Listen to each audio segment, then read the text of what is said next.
Berdiri, haleluya. Selamat datang di rumah Tuhan. Mari salam dulu kiri kanan depan belakang, katakan selamat antusias. Semangat antusias, semangat antusias. Yuk boleh keluar dari bangkumu. Berikan salam semangat dulu buat teman-temannya, buat bapak ibu sekalian. Haleluya. Sekali lagi katakan, saya siap memuji dan menyembah Tuhan. Katakan salam, saya siap memuji dan menyembah Tuhan. Saya siap memuji dan menyembah Tuhan. Amin. Berikan kemuliaan bagi Tuhan. Haleluya. Haleluya, haleluya. Haleluya. Silakan duduk Bapak Ibu Saudara sekalian. Mari kita masuk dalam hadirat Tuhan. Kami sungguh ucap syukur Tuhan buat pagi hari ini Tuhan. Buat kasih setia Tuhan. Buat anugerah Tuhan. Buat kebaikan-Mu Tuhan bagi setiap kami. Kalau sampai saat hari ini Tuhan, kami masih sehat. Kami boleh berkumpul kembali di rumah-Mu Tuhan. Itu semua karena anugerah Tuhan. Itu semua karena anugerah-Mu, karena kebaikan Tuhan bagi setiap kami Tuhan. Kami ucap syukur Tuhan, pagi hari ini Tuhan kami datang Tuhan. Kami naikkan puji-pujian kami. Kami naikkan penyembahan kami hanya bagi-Mu saja Tuhan. Karena Engkau yang layak disembah. Karena Engkau yang layak kami puji. Kami undang Roh Kudus hadir tempat ini Tuhan. Lawat setiap kami. Kami rindu Tuhan kuasa-Mu nyata lebih lagi Tuhan.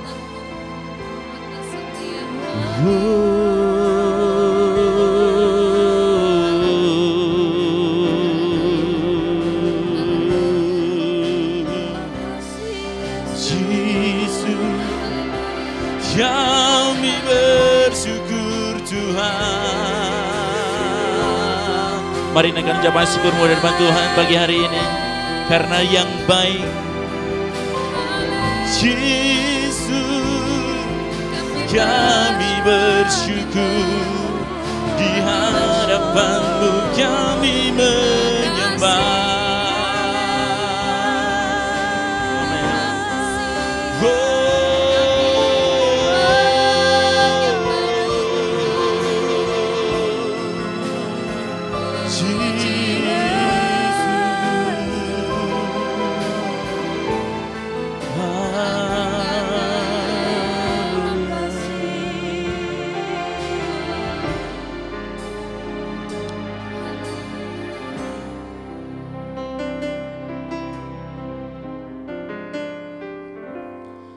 Saat indah ku berhadapan denganmu, memandang wajah-Mu, Yesus kekasih jiwaku. Bawa daku Tuhan,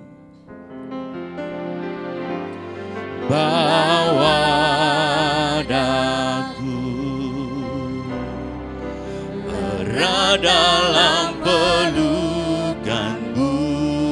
Kami nikmati kasih-Mu Tuhan, menikmati kasih dan indahnya hadirat-Mu. Hadirat-Mu Tuhan, ku rasakan. Amin, amin.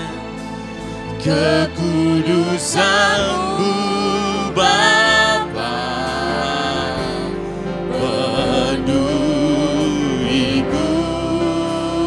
Kami rindu Tuhan, ku rindu selalu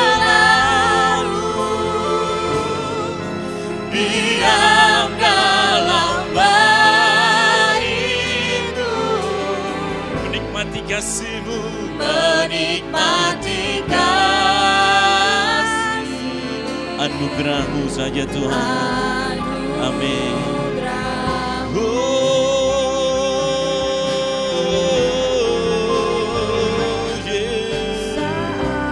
Saat indah Tuhan, ku berhadapan dengan-Mu. Kami pandang wajah-Mu Tuhan, memandang wajah-Mu, Yesus kekasih jiwaku. Bawa setiap kami Tuhan dekat dalam pelukan-Mu saja Tuhan. Bawa daku, amin, erat dalam pelukan-Mu, amin. Menikmati kasih dan indahnya hadir. Mari sama dengan berdiri saudara-saudara, naikkan pujian dengan penuh sukacita depan Tuhan. Katakan, hadirat-Mu, hadirat-Mu, hadirat-Mu Tuhan, ku rasakan kekudusan-Mu, kekudusan-Mu Bapa.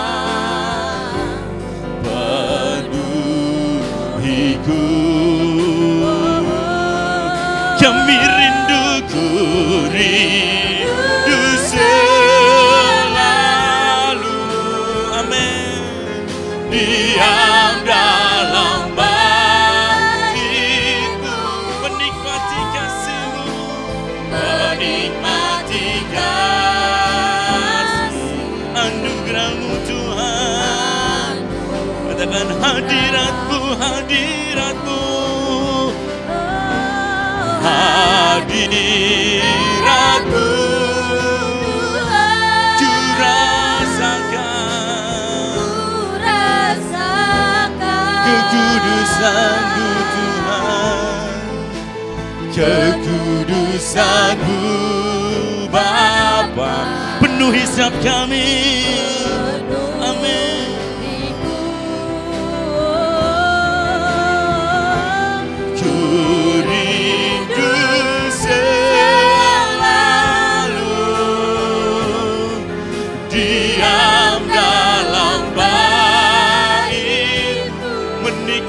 Kasih-Mu, menikmati kasih anugerah-Mu. Mari angkat tangan kita depan Tuhan, katakan, hadirat-Mu Tuhan. Mari sembah Dia. Amin. Kekudusan-Mu Tuhan, kekudusan-Mu Bapa, penuhiku,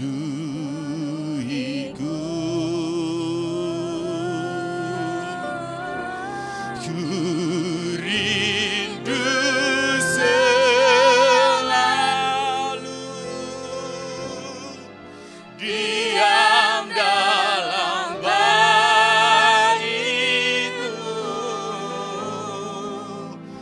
menikmati kasih anugerah-Mu Tuhan. Sekali lagi katakan dengan sungguh-sungguh depan Tuhan, hadirat-Mu Tuhan. Mari yang rindu hadirat Tuhan, naikkan tanganmu tinggi di depan Tuhan. Hadirat-Mu Tuhan, amin. Kami rasakan hadirat-Mu Tuhan, kekudusan-Mu Bapa, penuhi setiap kami.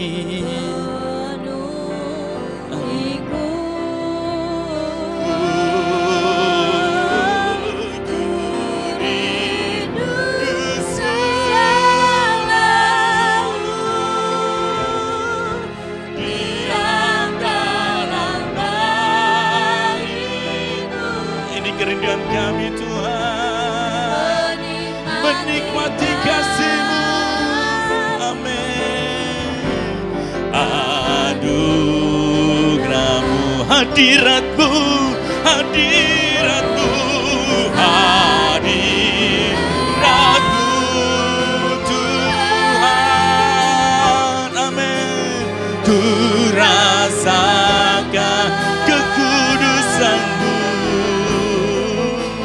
kekudusan-Mu Bapa, penuh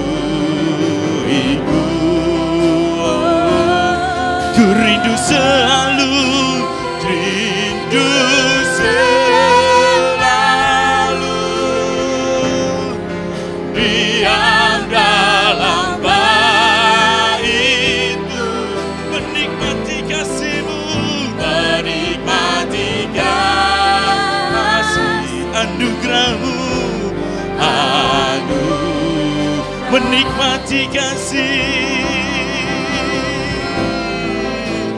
menikmati kasih,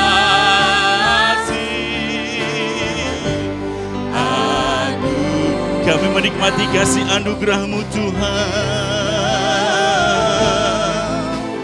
menikmati kasih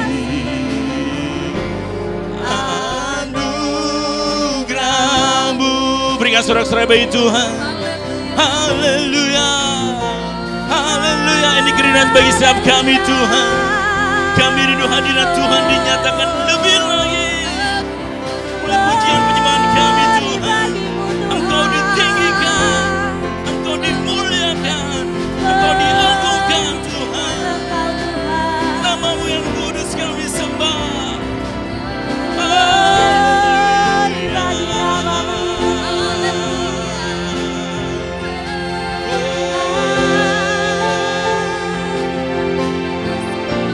Sembah Dia, Raja di atas segala raja.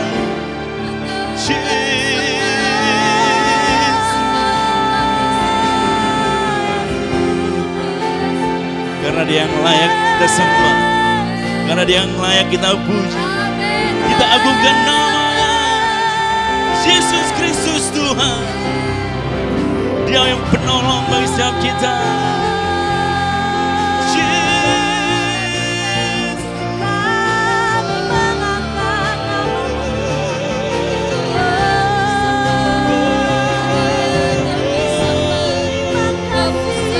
Glory hanya bagi-Mu saja Tuhan. Tata-Mu yang mati, Yesus.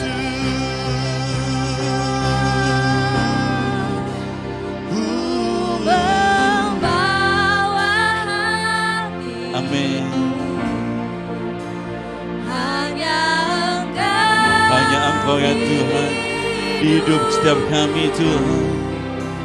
Yesusku, Kau terindah, selamanya ku menyembah-Mu, ku membawa hidupku, hanya inilah persembahanku, untuk Yesusku, Kau terindah, selamanya ku menyembah-Mu, ku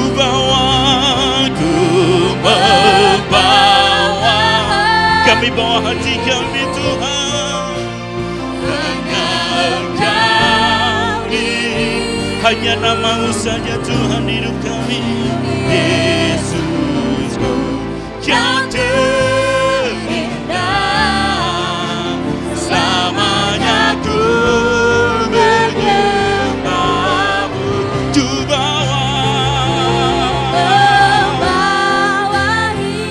kami bawa hidup kami Tuhan. Ini persembahan kami, Yesus yang terindah, selamanya ku menyembah. Sekali katakan, ku bawa, ku bawa, ku bawa, ku membawa hatiku. Amin.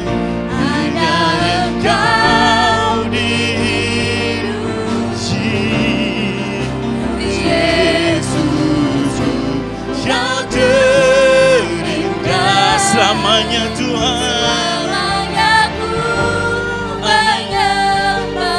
Ku bawa, ku membawa hidupku, inilah persembahanku. Amin. Untuk Yesusku yang terindah, selamanya ku menyembah. Selamanya ku menyembah-Mu Tuhan, selamanya ku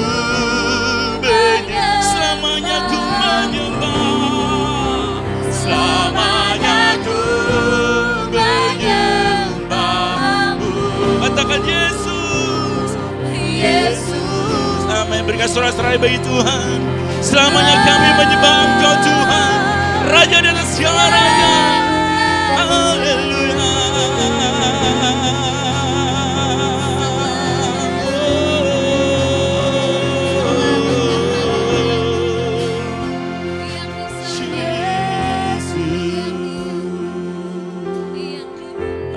Jemaat Tuhan, saya bersilakan duduk. Kita masuk dalam doa syafaat. Mari satukan hati kita masuk dalam doa syafaat. Bapa Surgawi, kami bersyukur untuk kesempatan yang sudah Tuhan beri atas setiap kami. Hati kami penuh pujian, hati kami penuh ucapan syukur. Pagi ini kami mau naikkan doa-doa syafaat kami. Diberkatilah Indonesia, shalom untuk bangsa kami, untuk pemimpin bangsa kami, untuk presiden, wakil presiden, jajaran para menteri, mereka yang memiliki otoritas untuk memerintah dari tingkat pusat sampai ke daerah-daerah. Beri mereka hati kebijaksanaan dan takut akan Engkau sehingga mereka mampu mengelola kekayaan bangsa ini dengan baik. Indonesia diberkati Tuhan. Shalom untuk Indonesia. Kami juga berdoa untuk gereja-gereja Tuhan dimanapun berada. Kau pakai hamba-hambamu, para pendeta, para penginjil, penatua, diaken, semua yang terlibat di dalam pelayanan gerejawi. Kiranya Tuhan memberikan kuasa lebih lagi dan kemampuan, hikmat yang daripada Tuhan sehingga hamba-hambamu mampu melakukan apa yang menjadi fungsi dan tanggung jawabnya dengan baik. Sehingga menjadi terang dimanapun mereka berada, membawa banyak orang datang kepada Tuhan. Demikian juga untuk jemaat-Mu, dimanapun umat Kristiani berada, kiranya Tuhan memakai anak-anak-Mu menjadi saksi-Mu Tuhan. Terima kasih Bapa, kami berdoa juga untuk gereja-Mu di tempat ini. Kami perkatakan dengan iman anak-anak kami adalah pemimpin-pemimpin di masa depan. Anak-anak sekolah minggu terus bertumbuh dalam pengenalan yang benar akan Tuhan sehingga mereka menjadi anak-anak yang luar biasa seperti anak panah di tangan pahlawan. Mereka Tuhan cukupkan segala sesuatu apa yang mereka butuhkan. Demikian juga dengan anak-anak muda di tempat ini, dipakai Tuhan untuk menjadi saksi dalam studi mereka, dalam pekerjaan mereka. Demikian juga untuk rumah tangga yang ada di jemaat-Mu GBI Gading Serpong.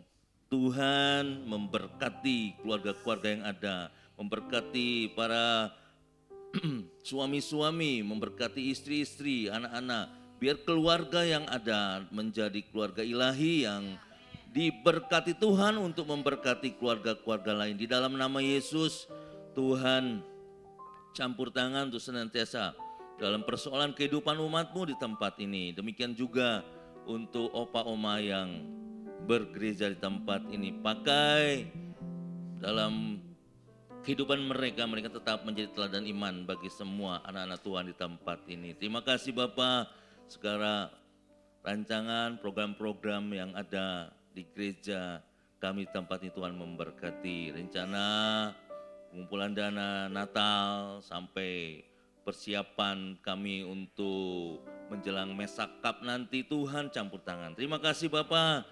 Sekali lagi kami menyerahkan ibadah kami dari awal sampai akhir ke dalam tangan Tuhan. Kami percaya semua dilawat Tuhan. Pertemuan pribadi dengan Tuhan membawa kesembuhan, membawa kekuatan baru, membawa pengharapan yang luar biasa. Terima kasih Bapak. Roh Kudus ambil alih tempat ini, berkaryalah dan kami akan lihat mujizat demi mujizat terjadi di tempat ini. Di dalam nama Yesus kami juga berdoa. Mari para kudus Kristus angkat persembahan kita. Biar persembahan yang kami persembahkan kiranya boleh berguna untuk pekerjaan Tuhan yang ada. Tuhan memberkati umat-Mu yang memberi. Di dalam nama Yesus kami sudah berdoa dan mengucap syukur. Amin. Amin. Mari kita berikan yang terbaik buat Tuhan. Ku diberi kuasa. Amin.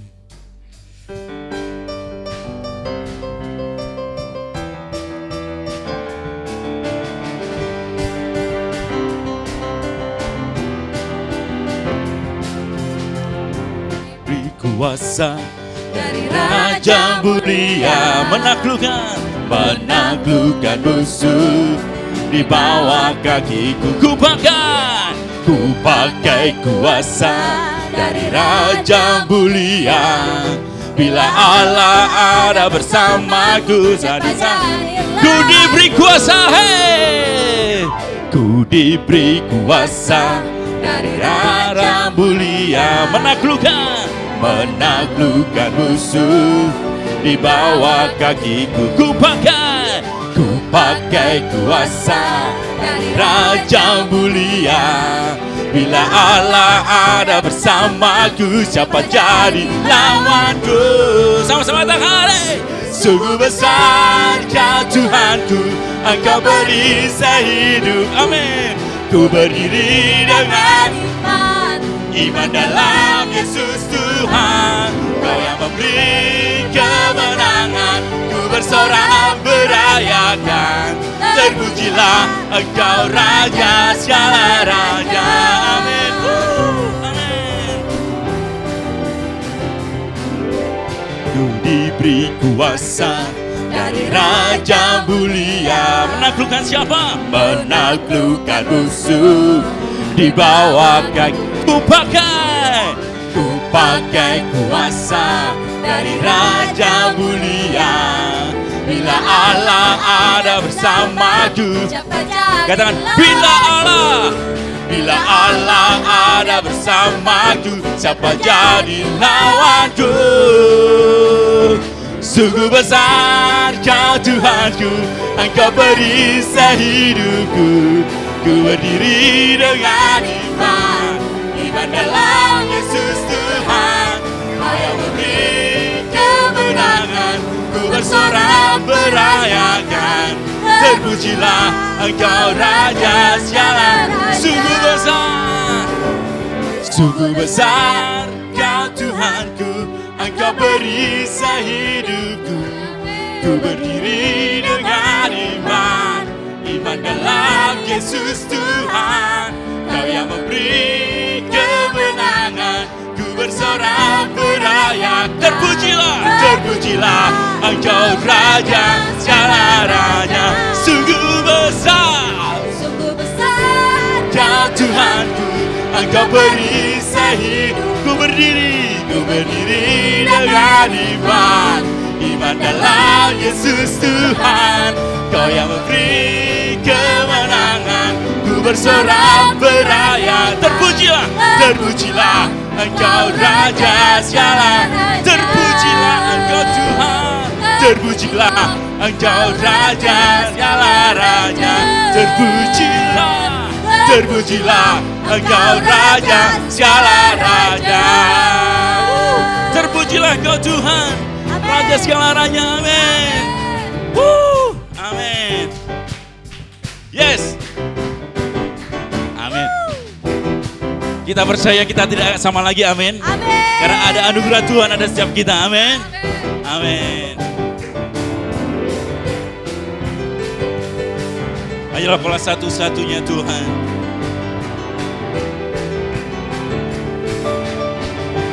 Kaulah satu-satunya dan sumber dari segalanya. Sumber dari segalanya. Amin. Kaulah kebenaran yang selalu ku pegang. Amin. Kaulah keyakinan untuk bersinar terang. Yesus Tuhanku yang berkuasa atasku, hidupku takkan sama. Ku tahu sungguh, amin.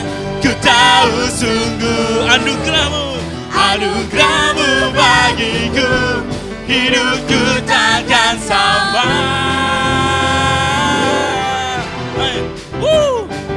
Hidup kita takkan sama lagi, karena ada anugerah Tuhan ada setiap kita. Amin.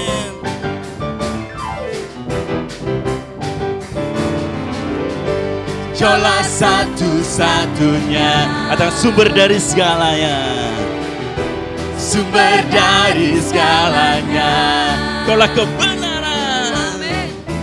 Kau kebenaran yang selalu ku pegang. Kau keyakinanku untuk bersinar terang.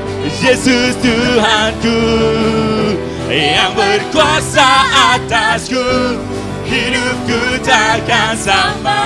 Ku tahu sungguh anugerah-Mu saja Tuhan. Amin.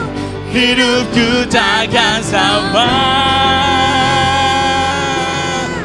Amin. Hanya anugerah-Mu saja Tuhan bagi setiap kita. Amin. Kaulah alasan bagi setiap kita. Kaulah alasan untuk ku hidup. Hanya menyenangkan-Mu saja Tuhan. Kaulah alasan. Kaulah alasan untuk ku hidup. Hanya menyenangkan-Mu. Kaulah alasan. Kaulah alasan. Amin. Untuk ku hidup. Hanya menyenangkan-Mu. Kaulah alasan. Kaulah alasan untuk ku hidup. Hanya menyenangkan-Mu. Yesus Tuhanku, amin. Yang berkuasa atasku, hidupku takkan sama.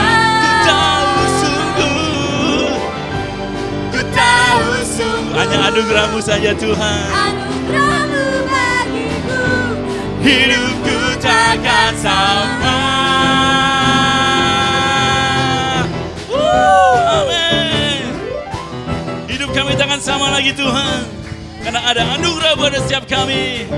Amin. Haleluya. Amin. Amin. Silakan duduk Bapak Ibu Saudara sekalian. Haleluya. Hidup kita takkan sama lagi, amin. Karena ada anugerah Allah, ada anugerah Tuhan ada setiap kita. Haleluya.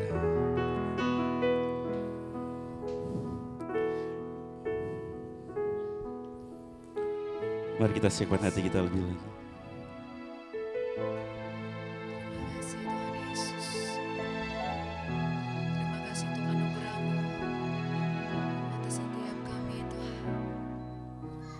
Kau di hatiku,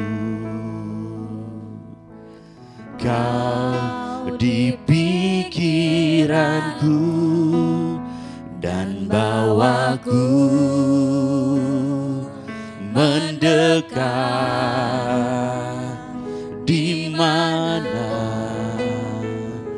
Kau tinggal.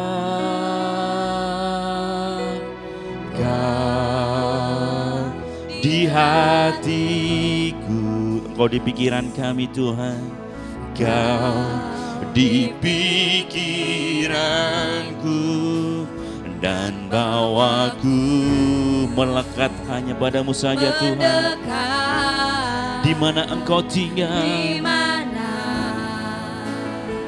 Kau tinggal, ku perlu Kau.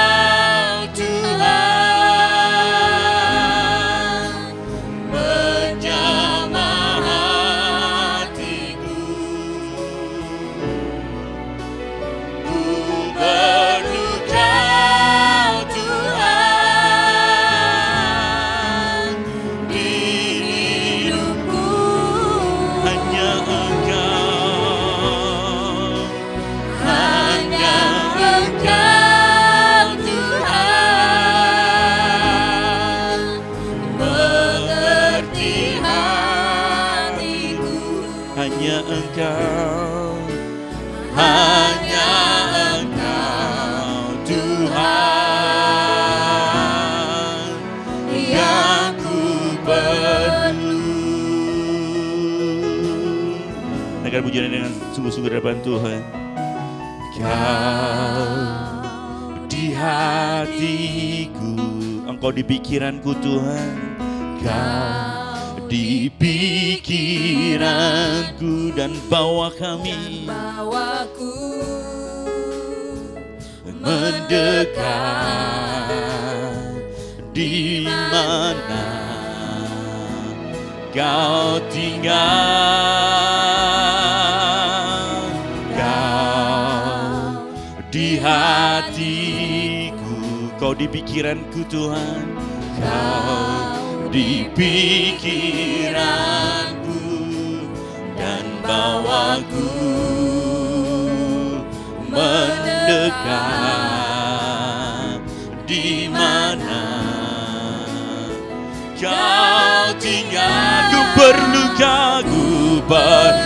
Kau Tuhan, jamah kami, menjamah hati. Ku perlu Kau Tuhan,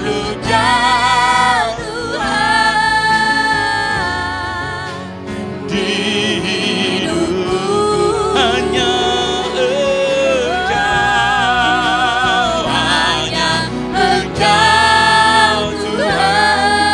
Engkau yang mengerti setiap hati kami. Mengerti hati. Amin. Hanya Kau Tuhan yang ku perlu. Mari sembah Tuhan saya sedang berdiri. Ku perlu Kau Tuhan. Mari angkat tanganmu tinggi-tinggi di depan Tuhan. Ketika kita mengangkat tangan kita tinggi-tinggi di depan Tuhan, tanda kita berserah kepada Tuhan.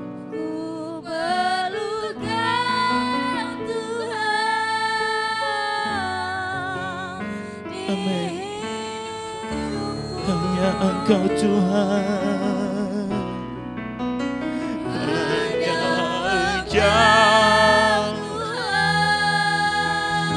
Engkau yang mengerti setiap hati kami. Hanya Engkau Tuhan yang kami perlu Tuhan. Sekali lagi dengan sungguh-sungguh depan Tuhan, ku perlu Kau Tuhan. Ku perlu Kau Tuhan. Jamah kami, menjamah hatiku. Ku perlu Kau Tuhan. Ku perlu Kau Tuhan. Di hidup kami hanya Engkau.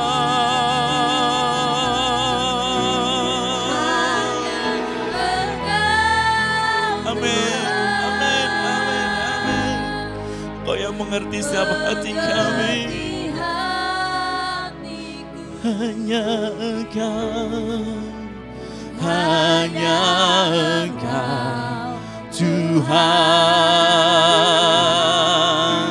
yang ku perlu. Hanya ku perlu Kau Tuhan. Ku perlu Kau Tuhan.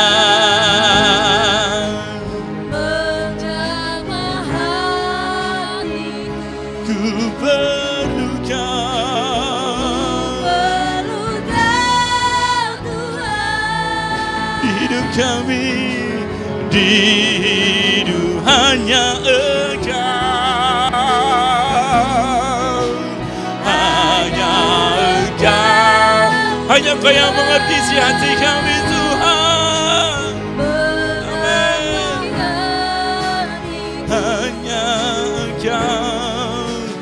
Hanya Engkau Tuhan yang ku perlu. Hanya Engkau Tuhan, hanya Engkau Tuhan yang ku perlu. Sekali katakan, hanya Engkau Tuhan yang kami perlukan.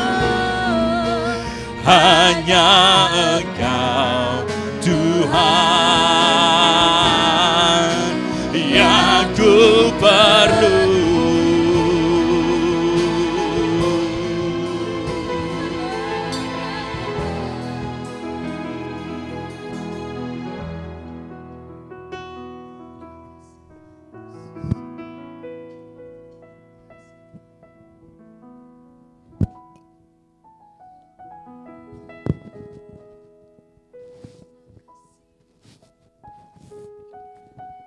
Hanya Engkaulah yang kami perlukan ya Tuhan. Tanpa Engkau maka kami tersesat. Tanpa Engkau kami tidak akan sanggup. Tanpa Engkau maka kami tidak akan pernah tahu apa yang menjadi isi hati Tuhan. Dan bagaimana kami menjalankan kehidupan kami sesuai dengan kehendak-Mu. Urapilah kami ya Tuhan. Biarlah kami memperoleh belas kasih Tuhan. Biarlah kami memperoleh anugerah Tuhan. Sehingga kami boleh mengerti apa yang Tuhan kehendaki di dalam masa hidup kami saat ini. Dan biarlah di dalam sisa hidup kami boleh dapat mengerjakan apa yang benar, apa yang baik dan berkenan kepada Tuhan. Urapilah setiap kami ya Tuhan, baik hamba-Mu yang menyampaikan, maupun segenap jemaat-Mu yang mendengarkan. Biarlah kami semua dibangun di dalam iman kami, dibangun di dalam percaya kami kepada Tuhan. Dan ketika kami kembali kepada Tuhan, kami boleh membawa hasil karya kami yang memuliakan nama Tuhan. Terima kasih Bapa. Di dalam nama Tuhan Yesus kami berdoa. Amin. Shalom Bapak Ibu dan saudara-saudari. Ya. Oke. Mari kita memulai ibadah ini dengan suatu pengakuan secara pribadi. Ya, bahwa pertolongan kita adalah di dalam nama Tuhan yang menjadikan langit dan bumi. Tuhan yang setia, yang tidak pernah meninggalkan pekerjaan tangannya, tetapi selalu memelihara dan mengasihi kita umatnya dengan kasih-Nya yang kekal. Dan kiranya Roh Kudus menyertai kita di dalam setiap saat ibadah, juga saat ibadah ini, agar kita dapat bersekutu dengannya di dalam roh dan kebenaran. Kiranya damai sejahtera dan kasih karunia dari Allah Bapa kita dan dari Tuhan Yesus Kristus, serta Allah Roh Kudus menyertai kita sekalian. Kiranya Tuhan memberkati ibadah kita pada hari ini dan menguatkan kita untuk dapat hidup sesuai dengan kehendak-Nya. Dan marilah kita membuka hati kita seperti yang tadi sudah disampaikan di dalam lagu ya, menjamah hati kita, membuka hati kita untuk kita dapat menerima firman-Nya dan kita memberikan respons yang benar di dalam pujian, di dalam doa dan di dalam ketaatan yang sejati. Boleh ditayangkan? Nah, judul dari ibadah kita pada hari ini adalah iman yang menggerakkan belas kasihan. Mari Bapak Ibu kita membuka dari Lukas 3 ayatnya yang ke-36. Ya. Lukas 3 ayatnya yang ke-36.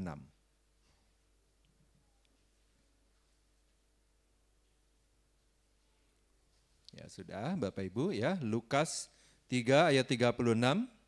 Hendaklah kamu murah hati, sama seperti Bapamu murah hati. Nah, Bapak Ibu dan saudara-saudari yang dikasihi Tuhan, hanya oleh karena Lukas 6 ya, ayat 36 ya. Tadi saya bilang apa ya? Oh sorry saya salah. Lukas 6 ayat 36, maaf.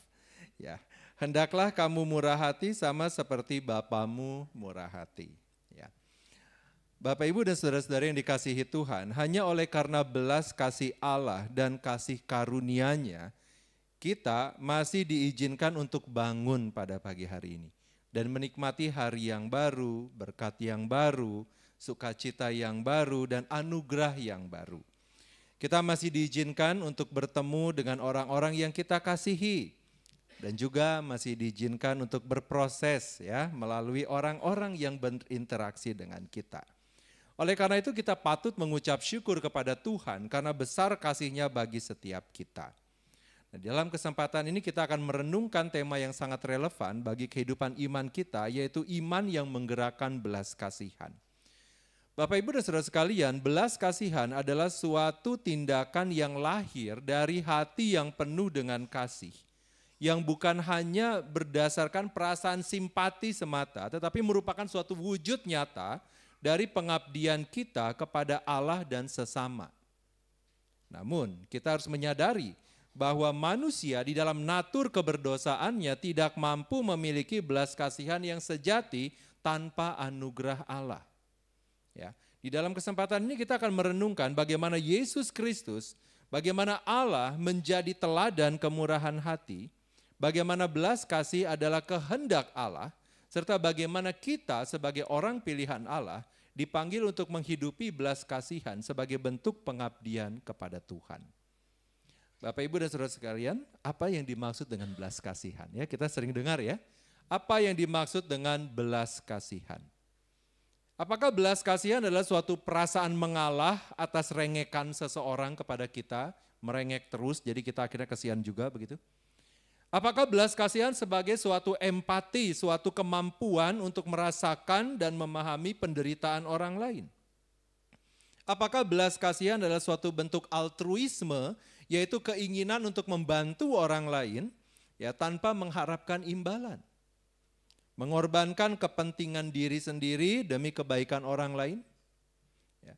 Apakah belas kasihan adalah bentuk dari tindakan kemanusiaan seperti memberikan bantuan kepada yang membutuhkan, merawat orang sakit, atau mendukung mereka yang sedang membutuhkan? Ya. Atau belas kasihan sebagai bagian dari moralitas sekuler yang tidak bergantung kepada kepercayaan agama, lintas agama maksudnya ya. Nah di dalam hal ini belas kasihan dianggap sebagai bagian dari etika universal yang menuntun manusia untuk berbuat baik kepada sesama. Atau apakah belas kasihan merupakan suatu strategi sosial yang bertujuan untuk menciptakan harmoni dan stabilitas dalam masyarakat? Di mana jika ini dilakukan, maka individu atau kelompok tertentu dapat memperkuat jaringan sosial mereka, mengurangi konflik, dan juga dapat meningkatkan solidaritas sosial. Atau belas kasihan adalah suatu kebajikan utama, sifat yang harus dikembangkan dan dipraktikkan dalam kehidupan sehari-hari dengan tujuan meningkatkan kesejahteraan bersama dan mengurangi penderitaan termasuk penderitaan kita sendiri. Atau belas kasihan adalah suatu bentuk respon emosional, ya, emosi kita yang diaduk-aduk ya terhadap penderitaannya orang lain. Suatu reaksi spontan yang muncul ketika seseorang mengetahui kesulitan yang dialami oleh orang lain dan mendorong orang tersebut yang merasakannya untuk membantu atau menghibur. Bapak Ibu dan saudara-saudari, belas kasihan ya, kalau kita lihat dari akar katanya, ya ini sebuah kata majemuk yang berasal dari dua kata, yaitu adalah belas dan kasih. Ya, kata belas mengacu kepada perasaan iba atau kasihan terhadap penderitaan orang lain, dan kasih secara umum berarti adalah cinta atau rasa sayang yang ditunjukkan seseorang kepada orang lain. Ya, ketika digabungkan menjadi belas kasih, maka istilah ini menggambarkan suatu kasih yang timbul ya, karena melihat penderitaan atau kesulitan yang dialami oleh orang lain yang kemudian mendorong seseorang untuk berempati dan memberikan pertolongan. Tetapi kita perlu menyadari bahwa konsep dari belas kasihan menurut dunia ini, sebagaimana yang tadi disebutkan, sangat berbeda dengan belas kasihan menurut Allah. Ya, beda. Ya. Konsep belas kasihan yang dimiliki oleh dunia ini sering merujuk kepada adanya sesuatu yang diharapkan untuk diterima. Misal keuntungan finansial, ya, atau perasaan damai dan senang atau bangga untuk diri sendiri. Yeay, saya sudah berbelas kasihan, saya sudah berderma, seperti itu. Ya. Nah, sebagai orang percaya kita dipanggil untuk menunjukkan belas kasihan tanpa pamrih. Dan di dalam Lukas 6 ayat 36 tadi kita sudah membaca, hendaklah kamu murah hati sama seperti siapa? Sama seperti Bapamu murah hati. Jadi kita tahu di sini standar murah hati, belas kasihan, kita pakai standarnya siapa? Belas kasihan yang kita tunjukkan sebagai orang percaya adalah ekspresi dari kasih Allah yang sudah kita alami. Ya, bukan untuk kita mendapatkan sesuatu, tetapi karena kita sudah diberikan anugerah dan belas kasihan oleh Allah sendiri. Ya, 1 Yohanes 4 ayat 8 mengatakan bahwa Allah adalah kasih. Dengan demikian sebagai orang percaya, konsep belas kasih yang akan kita pegang adalah berdasarkan perspektif Allah, bukan berdasarkan perspektif manusia.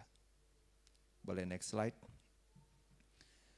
Ya, di dalam kekristenan, belas kasihan dipandang sebagai suatu sifat Allah yang esensial dan mengakar di dalam kehendak serta tindakannya yang berdaulat. Di dalam perjanjian lama sejarah penebusan penuh dengan tindakan belas kasihan Allah. Jadi kita akan belajar bagaimana Allah berbelas kasihan kepada kita yang sebetulnya tidak layak menerima belas kasihan. Kita akan lihat dari sisi Allah terdahulu ya Bapak Ibu ya. Nah kita lihat ya di dalam Kejadian 1 ayat 26 sampai dengan 27 dikatakan demikian. Saya akan membacakan dari terjemahan baru 2. Berfirmanlah Allah, baiklah kita menjadikan manusia menurut gambar dan rupa kita, supaya mereka berkuasa atas ikan-ikan di laut dan burung-burung di udara, atas ternak dan seluruh bumi, serta atas segala binatang yang melata di bumi. Ayat 27, Allah menciptakan manusia menurut gambarnya, menurut gambar Allah diciptakannya dia, laki-laki dan perempuan diciptakannya mereka. Nah hal ini menunjukkan suatu kehormatan dan kasih yang besar karena manusia diberikan suatu status istimewa di antara semua ciptaan lainnya. Manusia diberikan tanggung jawab untuk mengelola dan menguasai bumi yang mencerminkan kepercayaan dan kasih Allah bagi manusia. Selain itu Allah menciptakan manusia untuk hidup di dalam hubungan yang harmonis dengannya dan juga dengan sesama kita. Ya, kita tahu ya Bapak Ibu bahwa tujuan utama kehidupan manusia itu adalah untuk memuliakan Allah dan menikmati Dia selamanya. Bukan untuk mencari kebahagiaan kita, bukan untuk mengejar ambisi kita, bukan berarti nggak boleh. Tetapi tujuan utamanya itu adalah untuk memuliakan Allah dan menikmati Dia selamanya. Dan untuk itu bagaimana caranya? Maka Tuhan memberikan kepada kita suatu status yang tidak dimiliki oleh ciptaan lainnya. Yaitu apa? Ciptaan Allah yang paling tinggi. Hanya kepada manusia Tuhan mengizinkan untuk bisa mengenalnya dengan pribadi, secara pribadi. Hewan, tumbuhan tidak bisa. Hanya manusia yang bisa berelasi kepada Allah. Dan itu adalah suatu kasih karunia, suatu anugerah, suatu belas kasih Allah bagi kita. Bapak, Ibu dan saudara sekalian, setelah Allah menciptakan manusia, apa yang kemudian dilakukan? Allah menempatkan manusia di mana? Di Taman Eden. Sebuah tempat yang sempurna, penuh dengan segala sarana pemuas kebutuhan yang akan diperlukan manusia. Dalam hal ini, belas kasihan Allah terlihat di dalam penyediaannya, ya, yang melimpah bagi kesejahteraan manusia. Next slide. Nah, kemudian Allah juga menunjukkan belas kasihannya melalui apa? Melalui pemberian perintahnya. Tolong dimunculkan lagi, next lagi. Nah itu ya. Di dalam Kejadian 2 ayat 16 sampai dengan 17 Allah memberi perintah kepada Adam untuk tidak memakan buah dari pohon pengetahuan. Ayat 16 dikatakan demikian. Lalu Tuhan Allah memberi perintah kepada manusia, firman-Nya, buah dari semua pohon dalam taman ini boleh kau makan dengan bebas, tetapi buah dari pohon pengetahuan tentang yang baik dan yang jahat jangan kau makan. Sebab pada saat engkau memakannya, engkau pasti mati. Bapak, Ibu dan saudara sekalian, perintah ini bukanlah suatu bentuk pengekangan, melainkan wujud kasih dan perhatian Allah kepada kesejahteraan manusia. Melalui perintah ini, Allah memelihara manusia dari bahaya dosa dan maut. Ini merupakan satu tindakan belas kasihan. Karena Allah di dalam pengetahuannya yang tidak terbatas, ya, tahu bahwa pelanggaran terhadap perintah ini akan membawa manusia kepada kehancuran, makanya dilarang. Coba kita sebagai orang tua ya Bapak Ibu Saudara sekalian, apakah kita akan membiarkan anak kita melakukan segala sesuatu yang dia kehendaki? Kan tidak. Ya, kalau kita tidak sayang sama anak kita, ya terserah lu mau ngapain juga, terserah lu dah, mau makan, mau enggak, mau mati, mau hidup, terserah. Ada singa ya, ditepok-tepok, hei singa, tarik itu taringnya. Ya. Kalau kita tidak peduli ya biarin aja, paling dia dimakan singa, so what. Tapi karena kita sayang sama anak kita berusaha untuk menghindarkan dia dari bahaya-bahaya. Jangan main pisau, berbahaya. Jangan main gunting, berbahaya. Jangan pulang malam, berbahaya. Ada suatu bahaya dan kita tahu kalau anak kita melanggar perintah kita, kena. Maka kita larang. bukan berarti kita mengekang anak kita walaupun dia merasa dikekang. Ya, sama kayak kita kan. Tuhan sudah bilang mana yang boleh, mana yang tidak, tapi kita merasa dikekang. Ih, gue pengen bebas. Padahal kalau kita lakukan itu, kita manusia dibiarkan untuk berjalan sesuai keinginannya sendiri, ujungnya apa? Maut. Tuhan tahu, maka Tuhan kasih larangan, jangan. Next slide. Tapi kita juga tahu ya Bapak Ibu Saudara sekalian, manusia akhirnya jatuh juga dalam dosa dengan melanggar perintah Allah. Namun demikian belas kasihan Allah tetap terlihat. Meskipun dosa masuk ke dalam manusia melalui ketidaktaatan Adam, Allah tidak meninggalkan manusia di dalam keadaan terkutuk tanpa harapan.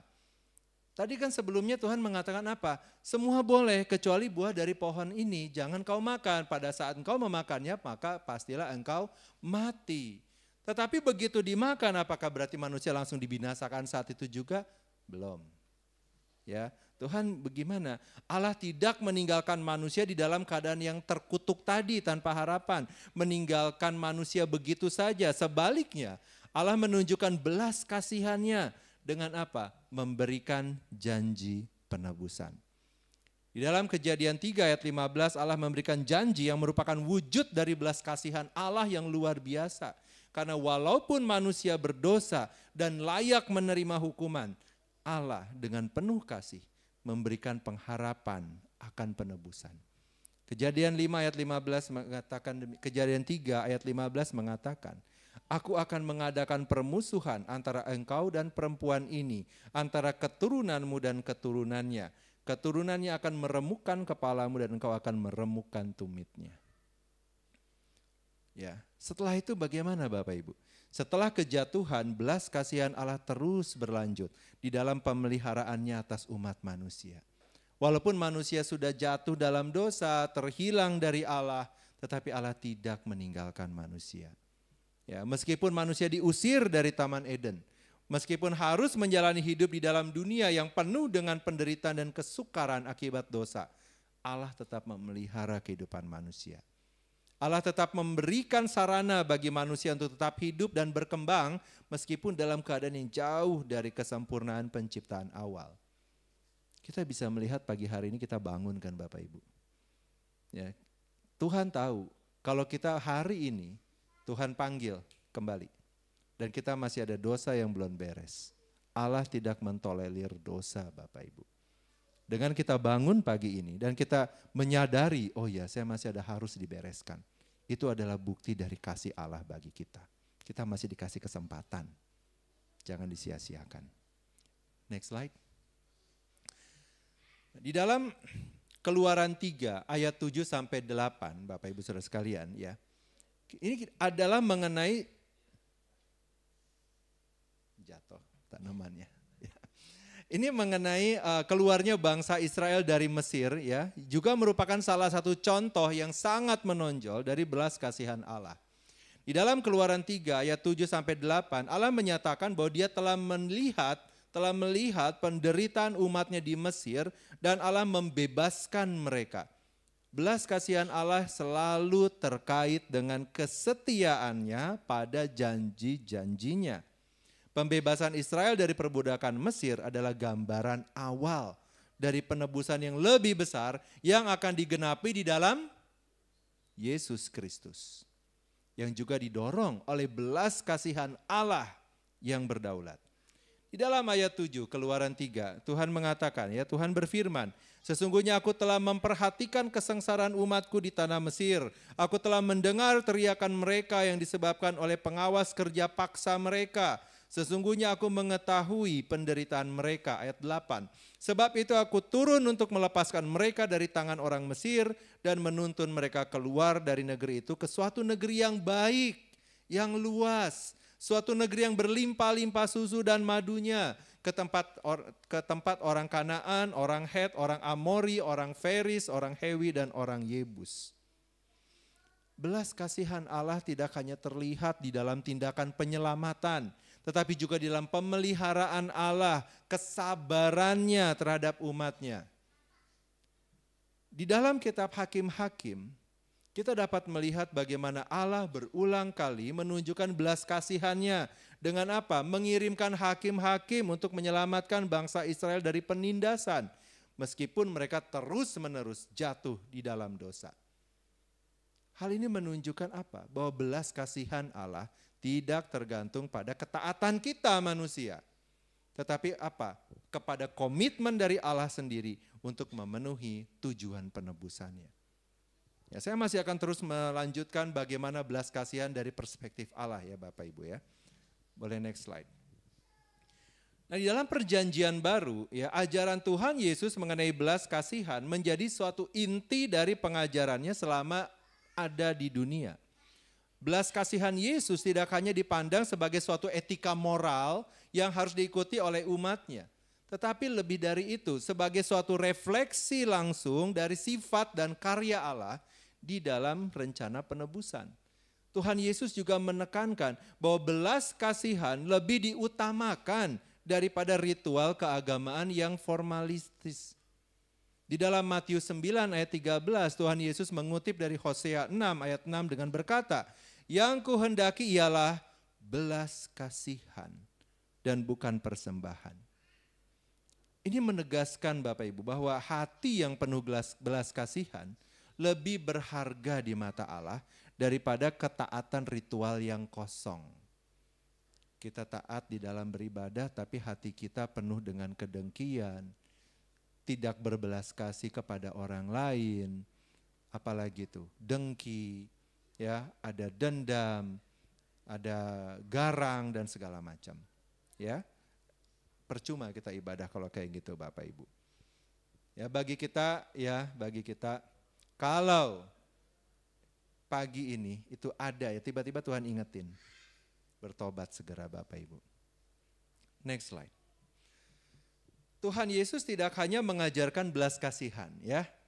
Tetapi dia juga secara konsisten mempraktekkannya di dalam pelayanannya.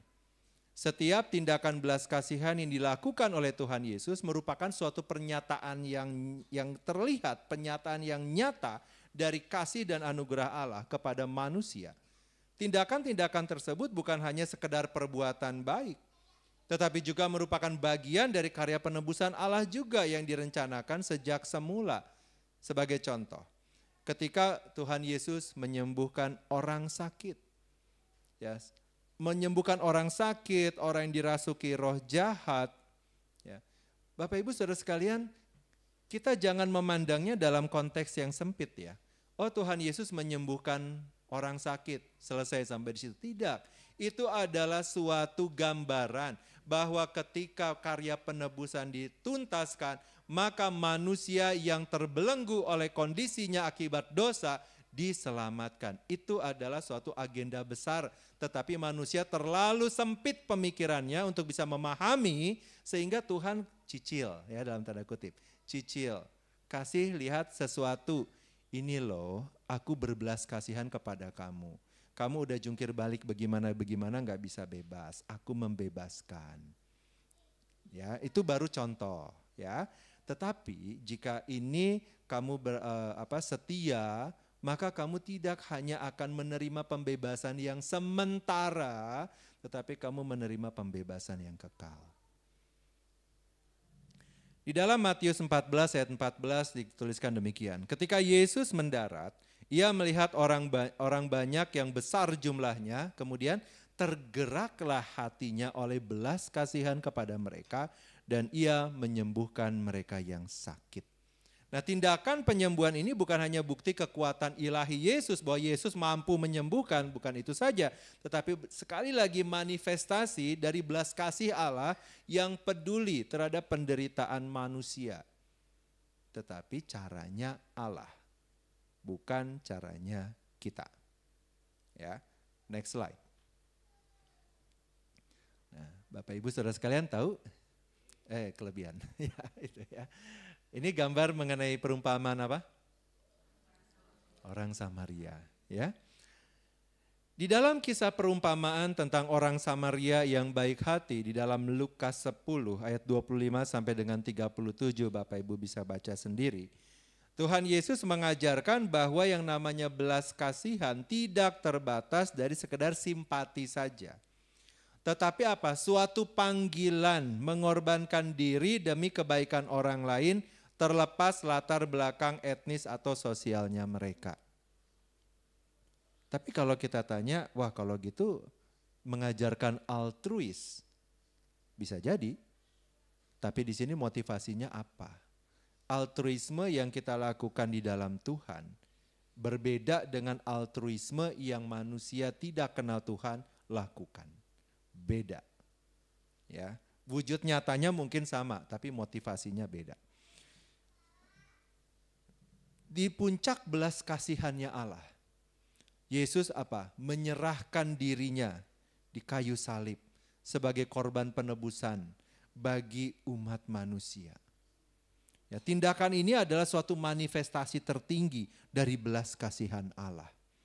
Yesus yang tidak berdosa mengambil alih dosa-dosa umat manusia, menanggung murka Allah yang seharusnya jatuh kepada mereka, jatuh ke kita. Tetapi Tuhan Yesus ambil, dia yang tanggung. Belas kasihan Yesus di kayu salib adalah inti dari Injil dan merupakan puncak dari rencana Allah untuk menyelamatkan umat pilihannya. Bapak, Ibu dan Saudara sekalian, Rasul Paulus juga memberikan suatu pemahaman yang mendalam mengenai belas kasihan sebagai suatu bagian integral, bagian tidak terpisahkan dari rencana keselamatan Allah bagi umat manusia.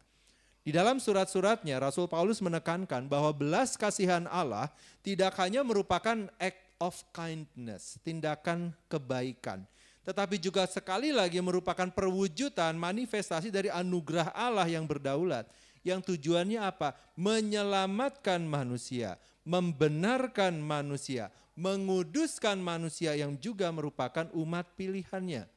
Dan belas kasihan Allah bukanlah suatu respon dari kebaikan manusia. Saya ulangi, belas kasihan Allah bukanlah respon terhadap kebaikan manusia. Jadi jangan kita berpikir, aku telah berbuat baik, maka Tuhan juga harus berbuat baik kepadaku. Itulah keberdosaan kita, keterkutukan pemikiran kita yang berdosa. Kita pikir kita bisa mempengaruhi hati Allah, tidak bisa. Kalau Allah bisa kita pengaruhi, maka dia bukanlah Allah yang berdaulat. Ya, tetapi Allah adalah Allah yang berdaulat, dia tahu. Ya, sehingga ketika Allah berbuat kebaikan, ketika Allah mencurahkan belas kasihannya kepada kita manusia, itu bukanlah respon terhadap kelakuan kita, apakah kelakuan kita baik atau tidak baik, tetapi ada suatu keputusan Allah sendiri. Untuk apa? Menyelamatkan manusia. Di dalam Roma 9 ayat 15 dan 16, Paulus mengutip pernyataan Allah kepada Musa. Demikian, aku akan menaruh belas kasihan kepada siapa aku menaruh belas kasihan. Jadi itu prerogatifnya Allah. Ya, itu adalah kemutlakannya Allah. Kenapa Allah bisa bermurah hati kepada si A tidak ke si B? Ya, itu adalah semuanya di dalam kedaulatannya Allah. Maka Bapak Ibu, kalau kita saat ini menyadari bahwa kita sudah diberikan kemurahan oleh Allah, wah kita ban-ban kamsya sama Tuhan ya. Kita bersyukur loh sama Tuhan. Kita enggak dimurkai oleh Tuhan.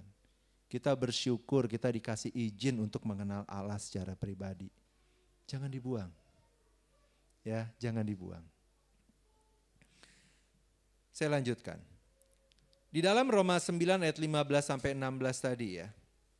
Aku akan menaruh belas kasihan kepada siapa aku menaruh belas kasihan. Dan aku akan bermurah hati kepada siapa aku bermurah hati.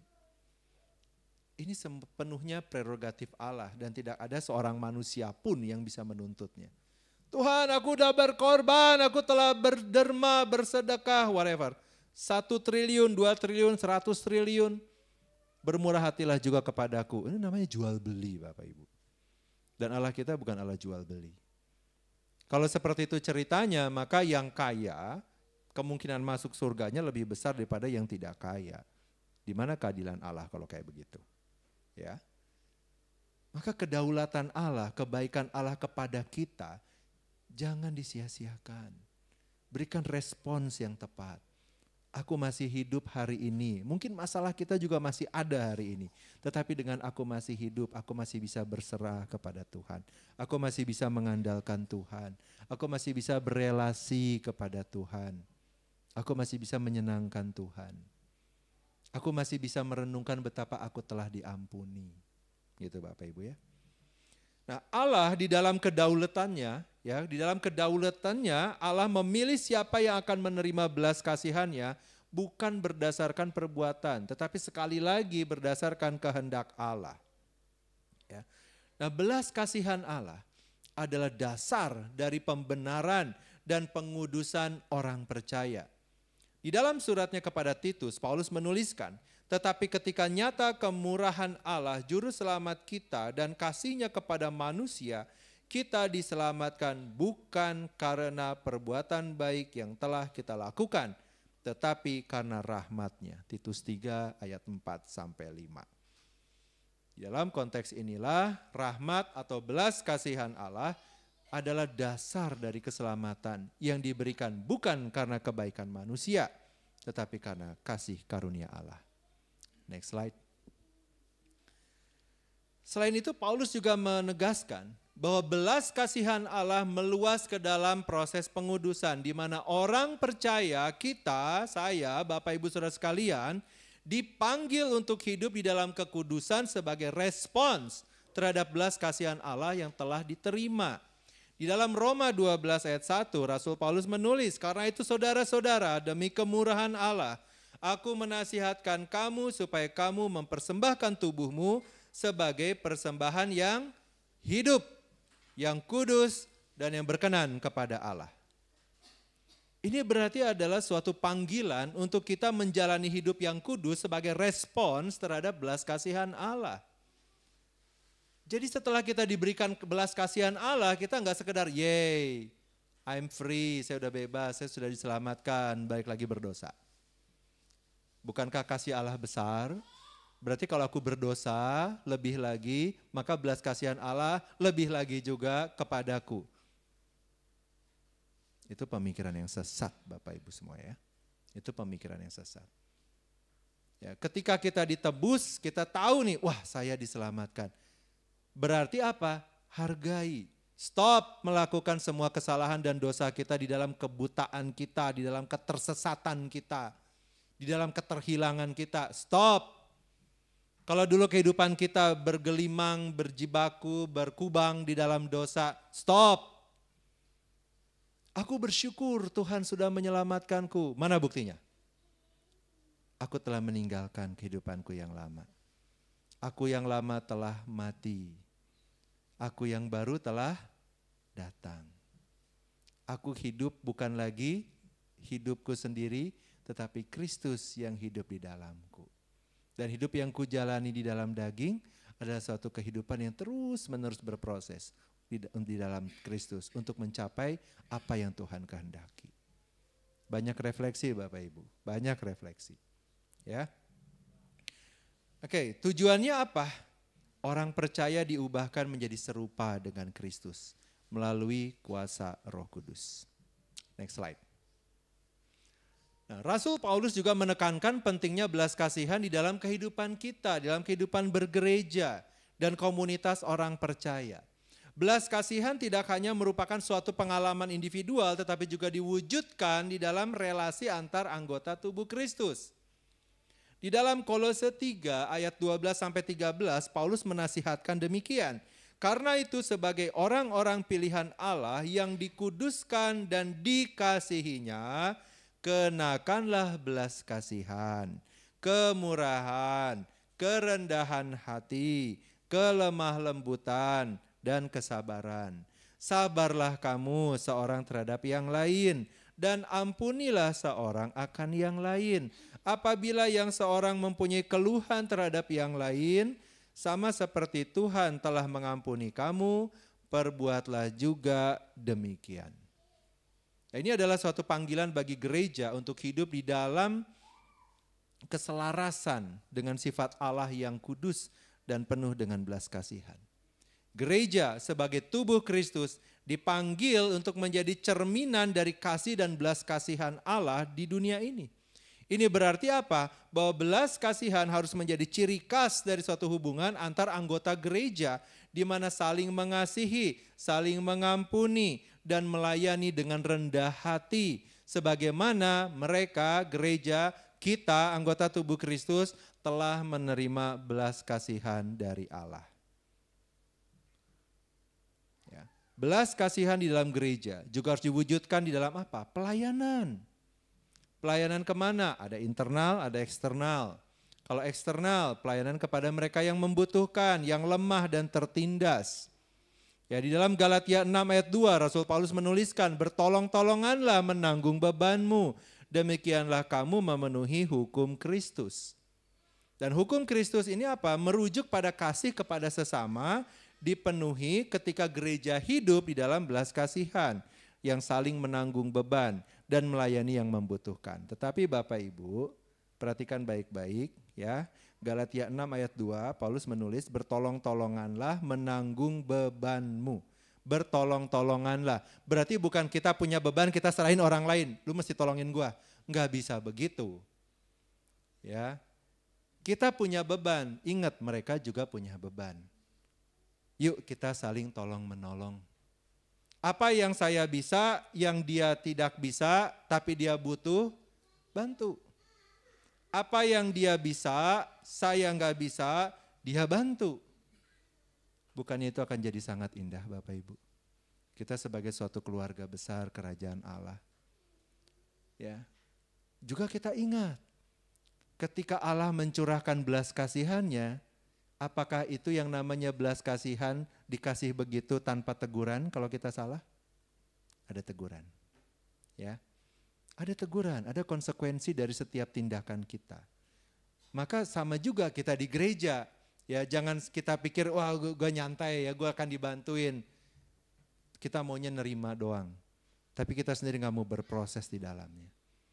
Kita gak mau keluar dari dosa kita. Kita gak mau keluar dari kebiasaan kita. Gak boleh begitu, ya. Nah, Bapak Ibu dan Saudara sekalian, di dalam era modern, ya, di mana ini ditandai dengan globalisasi, terdapat ketidakadilan sosial, ada berbagai tantangan moral, dan salah satu tantangan utama yaitu adalah meningkatnya individualisme dan materialisme. Ya, ini sering membuat orang lebih fokus kepada kepentingan pribadi daripada kesejahteraan bersama. Seperti lagu tadi dikatakan bagaimana? Ya, supaya hati kita kembali kepada Tuhan. Ya, supaya hati kita itu dijamah oleh Tuhan, kita mengerti, hati kita enggak jadi bebal lagi. Ya, lalu kita mau untuk berubah, mau untuk menjadi berkat bagi orang lain. Di dalam konsep inilah, dalam hal inilah, belas kasihan memberi suatu panduan penting bagi umat Kristen untuk menerapkan iman secara praktis, kerjakan imannya. Penerapan belas kasihan tidak hanya terbatas pada doa begitu ya, tapi juga terlihat di dalam suatu tindakan nyata. Ya, tindakan nyata yang berdampak pada kehidupan siapa? Kehidupan orang lain, kehidupan gereja, kehidupan sosial, keberadaan kita membantu bukan membebani. Ya. Bapak Ibu dan Saudara sekalian, biarlah kesadaran ini mendorong orang percaya untuk hidup dengan sikap rendah hati. Kita rendah hati. Kita mengakui bahwa segala sesuatu yang kita punya adalah hasil dari belas kasih Allah. Bukan dari usaha kita atau prestasi kita pribadi. Kita berkesempatan, kita bisa kuliah sampai S3 lulus. Gak cuma satu, beberapa gelarnya. Apakah itu dari kita, kemampuan kita? Enggak. Tuhan yang memberikan kemampuannya kepada kita. Saya tidak bersekolah tinggi, masih bagus pernah sekolah. Itu pun Tuhan yang memberikan. Saya sama sekali enggak sekolah, masih bagus hidup. Itu pun juga Tuhan yang memberikan. Saya tidak dalam kondisi sehat, tetapi ketika Tuhan izinkan mendengarkan khotbah ini, kembali disadarkan Allah tidak meninggalkan. Itu pun adalah suatu kemurahan Allah, suatu kebaikan yang Allah berikan kepada kita. Bagaimana kalau masalah kita memang segunung? Bersyukurlah bahwa Allah dengan belas kasihannya tidak pernah meninggalkan kita. Aku telah menanggungmu Dan sampai memutih rambutmu, aku akan tetap menanggungmu. Ya. Kalau Tuhan tidak setia Bapak Ibu Saudara sekalian, kita udah tinggalin. Ya. Gak ada kesempatan untuk kita bertobat. Next slide. Di dalam Matius 5 ayat 44 sampai 45, ya nanti Bapak Ibu boleh baca sendiri ya. Ini mengingatkan kita bahwa kita harus mengasihi musuh kita dan berdoa bagi mereka yang menganiaya kita. Agar apa? Agar kita dapat menjadi anak-anak Bapa di surga yang memberikan mataharinya terbit bagi orang yang jahat dan yang baik. Common grace ya. Selain itu juga di dalam hal menggunakan sumber daya dan waktu. Nah perhatikan Bapak Ibu Saudara sekalian, kita harus hati-hati di dalam mengelola berkat-berkat yang kita terima dari Allah. Kenapa? Sebagai wujud dari belas kasihan kita. Ini berarti bahwa orang percaya harus menggunakan harta, ya, waktu, talenta untuk memuliakan Allah dan melayani sesama. Prinsip stewardship, ya, suatu pengelolaan ini berakar kepada apa? Suatu keyakinan bahwa segala sesuatu yang dimiliki manusia adalah milik Allah dan karenanya harus digunakan untuk tujuan-tujuan yang memuliakan Allah. Jangan kita berpikir saya punya uang, saya bisa pakai uang saya untuk hal yang saya mau, ini adalah hak saya, uang saya, hasil jerilelah saya. Jangan lupa Bapak Ibu, siapa yang memberikan kekuatan dan kemampuan untuk mendapatkannya. Sehingga uang yang kita dapat jangan dipakai buat hal-hal yang tidak memuliakan Allah. Hal-hal ilegal. Kita hidup di dalam negara hukum, lihat aja hukum melarangnya apa, jangan gunakan uang kita untuk itu. Gitu ya. Oke, boleh next slide. Nah di dalam gereja, penerapan belas kasihan ini memainkan suatu peranan sentral di dalam membentuk hubungan antar anggota dan di dalam melaksanakan misi gereja di dunia. Gereja tuh bukan sekedar ada lalu udah begitu aja, orang-orang datang beribadah, memuji Tuhan, pulang, enggak begitu. Ada suatu fungsi besar dari gereja bagi dunia ini. Yaitu apa? Sebagai komunitas orang percaya dipanggil untuk menjadi tempat di mana belas kasihan Allah diwujudkan secara nyata. Ya, yang pertama, belas kasihan harus diwujudkan di dalam kehidupan komunal gereja. Ya, melalui apa? Melalui saling mengampuni, saling mendukung, saling membantu. Maka jangan menjauhkan diri dari berbagai-bagai pertemuan ibadah. Komsel datang, ya DPP datang. Oh saya bukan tim inti, saya bukan pelayan Tuhan. Ada kesempatannya, datang. Doa Selasa, datang. Jangan menjauhkan diri dari perkumpulan ibadah. Ya, di situ kita akan kita akan kembali vibes gitu ya. Kita akan kembali ada suatu semangat melihat teman-teman kita, melihat orang-orang yang juga kita tahu mereka orang susah begitu ya dengan berbagai masalahnya, tapi mereka setia kepada Tuhan. Nular gitu ke kita. Kita juga diperbarui, iya ya Tuhan. Mereka juga punya masalah, tapi mereka tetap mau memuji Tuhan. Aku pun sama. Kenapa? Karena Engkau telah mengasihiku. Di dalam Kolose 3 ayat 12 sampai dengan 13, Rasul Paulus menasihatkan supaya setiap anggota gereja bagaimana mengenakan belas kasihan, kemurahan, kerendahan hati, kelemah lembutan, kesabaran. Ya, gereja ini kayak rumah sakit gitu ya. Orang-orang yang terluka datang, orang-orang yang bermasalah datang. Apa masalahmu? Ya, kemudian nomor 1, ya bereskan dulu sama Tuhan. Itu yang paling penting. Beresin dulu sama Tuhan. Setelah beresin sama Tuhan secara spiritual beres, relasi sama Tuhan beres, baru wujud nyatanya next step sesuai dengan apa yang Tuhan arahkan. Jangan dibalik. Ya. Kalau dibalik nanti datang lagi masalahnya. Ya, karena orangnya tuh nggak berubah gitu aja. Tetapi relasi kita dengan Tuhan dulu ya diperbaiki. Ya.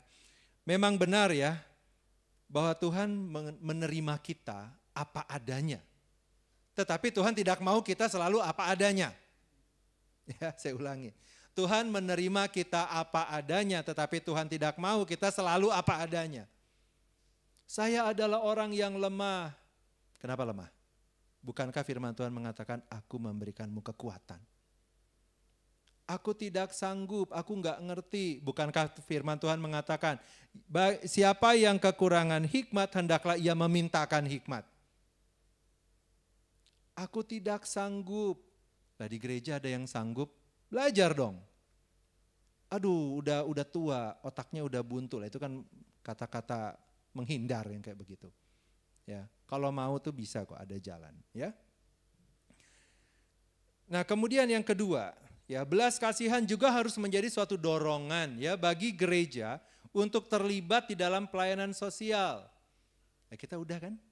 Ya, kita sudah melaksanakan ya. Nah, kita yang belum ikut terlibat, ayo kita ikut terlibat juga dalam pelayanan sosial. Ya, gereja perlu terlibat di dalam upaya-upaya mengatasi kemiskinan. Ya, ketidakadilan, penindasan sesuai kapasitas dan kemampuan gereja itu. Ya, kalau gerejanya memang secara keuangan terbatas, jangan disuruh untuk memberi makan 5.000 orang begitu ya. Waduh, repot, itu uangnya dari mana begitu ya. Tapi kalau gerejanya punya kapasitas itu, kenapa tidak? Gitu ya. Jangan disimpan sendiri gitu ya, jangan disimpan sendiri. Nah, ini intermezzo ya Bapak Ibu, semoga ini adalah kasus kecil, mikro, nano kalau perlu ya. Saya kesel banget kalau ada orang yang saya tanya, kamu cita-citanya mau apa, kerja atau usaha? Saya mau usaha Pak. Usahamu apa? Buka gereja Pak. Apa coba? Gereja bukan tempat berusaha, gereja adalah tempat untuk memuliakan Allah secara bangunan. Orang-orang datang berkumpul untuk memuliakan Allah. Secara esensi persekutuan orang percaya, bukan nyari cuan. Duit gereja banyak Pak. Duit gereja itu buat mendukung pekerjaan Tuhan. Bukan untuk memperkaya diri. Saya kesal tuh ada yang bilang kayak begitu tuh. Saya ingin jadi pengusaha. Usahamu di bidang apa? Di bidang jasa. Jasa apa? Spiritual. Maksudnya gimana? Buka gereja. Waduh. Bertobatlah ya. Yang ketiga ya, yang ketiga. Di dalam konteks pengajaran dan disiplin gerejawi, belas kasihan juga menuntun gereja di dalam apa? Membimbing dan mengoreksi. Jadi kalau kita ada salah, dikoreksi sama Bu Gembala, ya jangan merajuk ya. Jangan merajuk. Justru bersyukur kita dikoreksi, bersyukur kita ditegur. Ya, misalkan Bu Gembala bilang, Pak Anton tadi begini, begitu. Itu tidak boleh terjadi. Oh, saya ban-ban kamsya ditegur. Berarti apa? Saya menerima belas kasihan. Gimana kalau saya nggak ditegur? Saya akan terus terhanyut di dalam kesalahan tanpa saya menyadarinya. Walaupun yang negurnya lebih muda, bagaimana? Ya saya juga terima, oh iya saya salah. Ya kita diperbaiki ya Bapak Ibu ya. Galatia 6 ayat 1, Rasul Paulus menuliskan demikian. Saudara-saudara, kalaupun seseorang kedapatan melakukan suatu pelanggaran, maka kamu yang rohani harus memimpin orang itu ke jalan yang benar dalam roh lemah lembut.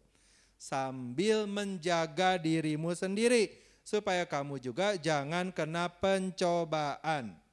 Ini berarti bahwa disiplin gereja harus dilakukan dengan apa? Tujuan restorasi, bukan menghukum. Ya, tetapi untuk membawa individu kembali kepada kebenaran dan persekutuan dengan Kristus. Dan bagi individu yang bersangkutan harus mau untuk dibimbing, harus mau untuk berubah. Makanya kita ada MSK. Ya, itu adalah fungsi gereja untuk bisa mengoreksi. Lalu yang menjadi pembimbing seperti kata Paulus tadi apa? Ya, sambil menjaga dirimu sendiri. Ya, lalu yang dibimbing bagaimana? Yang dibimbing bagaimana? Harus mau untuk dibimbing. Ya. Nah, jadi yang belum ikut MSK daftar nanti. Ya. Nanti begitu dibuka lagi ya kelas MSK-nya. Bapak Ibu dan saudara sekalian, penerapan belas kasihan memanggil orang percaya kita untuk menjalani kehidupan yang mencerminkan kasih dan keadilan. Mencerminkan kasih dan keadilan Allah di dalam setiap aspek kehidupan. Baik dalam kehidupan pribadi, kehidupan gereja, kehidupan sosial. Belas kasihan harus diwujudkan di dalam tindakan nyata yang membawa kebaikan, keadilan, perdamaian. Meskipun menghadapi berbagai tantangan, orang percaya dipanggil untuk tetap setia kepada panggilan Kristus. Untuk membawa apa? Belas kasihan di dunia ini. Tapi ingat, belas kasihan dari sisinya Allah. Berarti prinsip-prinsip Alkitabiah jangan ditinggalkan. Ya, nah, Bapak Ibu dan Saudara sekalian, di dalam hidup kita seringkali dihadapkan pada berbagai situasi di mana kita harus mengambil keputusan. Nah, kita sudah mendengar dari sisi Allah, kebaikan, belas kasihan itu seperti apa. Nah, sekarang kita tiba di dalam suatu momen kita harus mengambil keputusan. Ya, kita seringkali begitu ya, kita harus mengambil keputusan, entah itu keputusan kecil, makan siangnya apa ya nanti. Malam ini saya mau makan apa ya. Saya mau main game atau enggak ya. Hal-hal yang sangat biasa dan sering kita lakukan tanpa berpikir terlebih dahulu. Bisa juga karena memang sudah kebiasaan atau hal tersebut memang tidak perlu pemikiran khusus. Tetapi kadang-kadang kita juga diperhadapkan pada situasi yang memerlukan pemikiran atau pertimbangan lebih mendalam mengenai bagaimana kita akan memberikan respons terhadap situasi yang ada di depan kita. Misal, bagaimana merencanakan kegiatan kita dalam hari itu, 1 minggu ke depan, 1 bulan ke depan, 1 tahun ke depan. Bagaimana kita akan bersikap terhadap dinamika yang terjadi dalam pekerjaan, dalam usaha, di sekolah, di kampus, atau di lingkungan tempat tinggal kita masing-masing. Respons serta keputusan yang akan kita ambil di dalam berbagai situasi tersebut akan berpengaruh bagi kehidupan kita dan orang-orang sekeliling kita, baik secara positif maupun sayangnya negatif. Kita tidak hidup sendirian Bapak Ibu. Respon dan keputusan kita di dalam setiap situasi menentukan kehidupan kita dan orang-orang di sekeliling kita dalam waktu dan skala yang mungkin sekali kita tidak tahu. Bahkan dalam era digital saat ini respon dan keputusan kita berpengaruh lebih luas lagi daripada yang dapat kita bayangkan. Segala sesuatu yang terjadi dalam hidup kita saat ini, baik dalam keluarga kita, pekerjaan, usaha, dan lain sebagainya. Bahkan keberadaan kita di tempat dan waktu ini, sini sekarang, juga merupakan suatu hasil dari rangkaian keputusan yang kita ambil di masa lalu. Next slide. Stephen Covey di dalam bukunya yang berjudul 7 Habits of Highly Effective People menekankan pentingnya prinsip proaktif. Nah, menurut Covey, keputusan-keputusan yang kita buat baik di masa lalu maupun di masa kini secara langsung mempengaruhi kehidupan kita saat ini dan di masa depan. Covey mengajarkan bahwa manusia memiliki kebebasan untuk memilih bagaimana mereka akan merespon kepada hal-hal eksternal.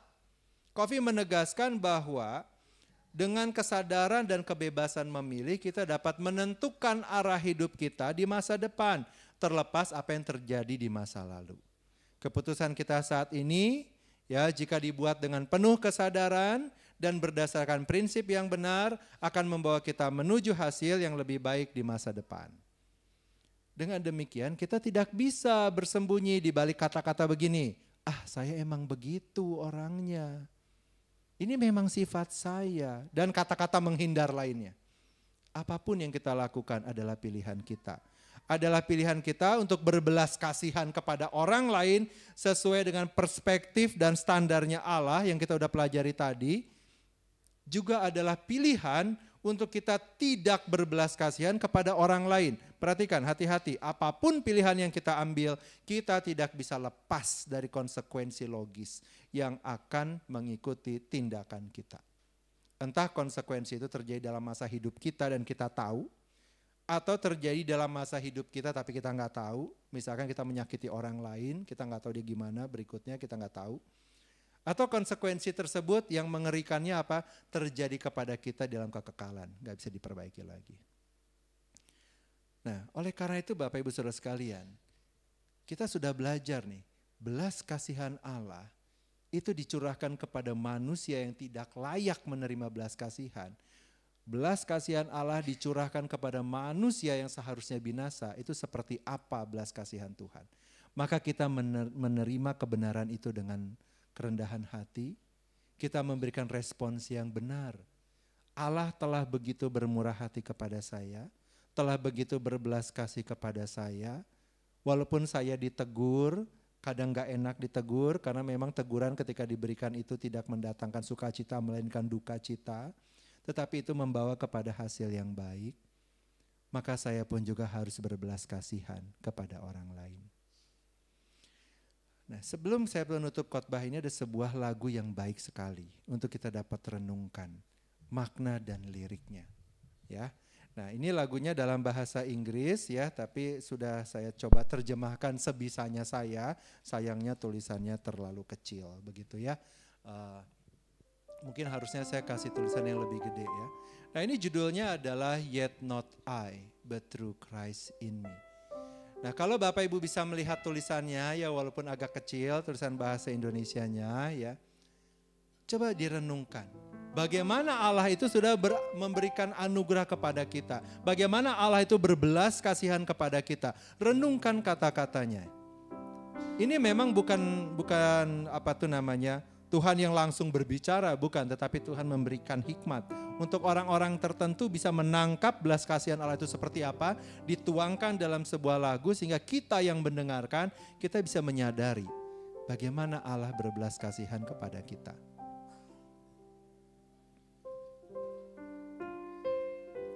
What gift of grace is Jesus my Redeemer? There is no more for heaven now to give. He is my joy, my righteousness and freedom, my steadfast love, my deep and boundless peace. To this I hold, my hope is only Jesus.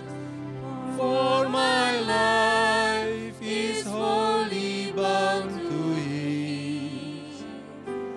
Oh, how strange and divine, I can sing all is mine, yet not I, but through Christ in me.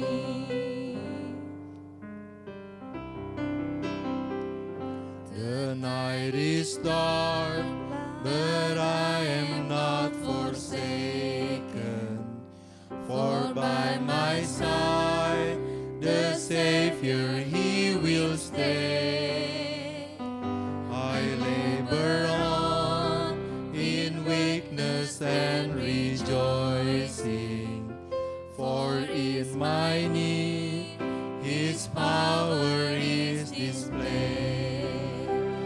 To this I hold, my shepherd is only Jesus. All the glory evermore to Him. When the race is complete, still my lips shall repeat, yet not I, but through Christ in me. Saya akan mengulang untuk lagu ini. Tadi kayaknya ada yang kelompat.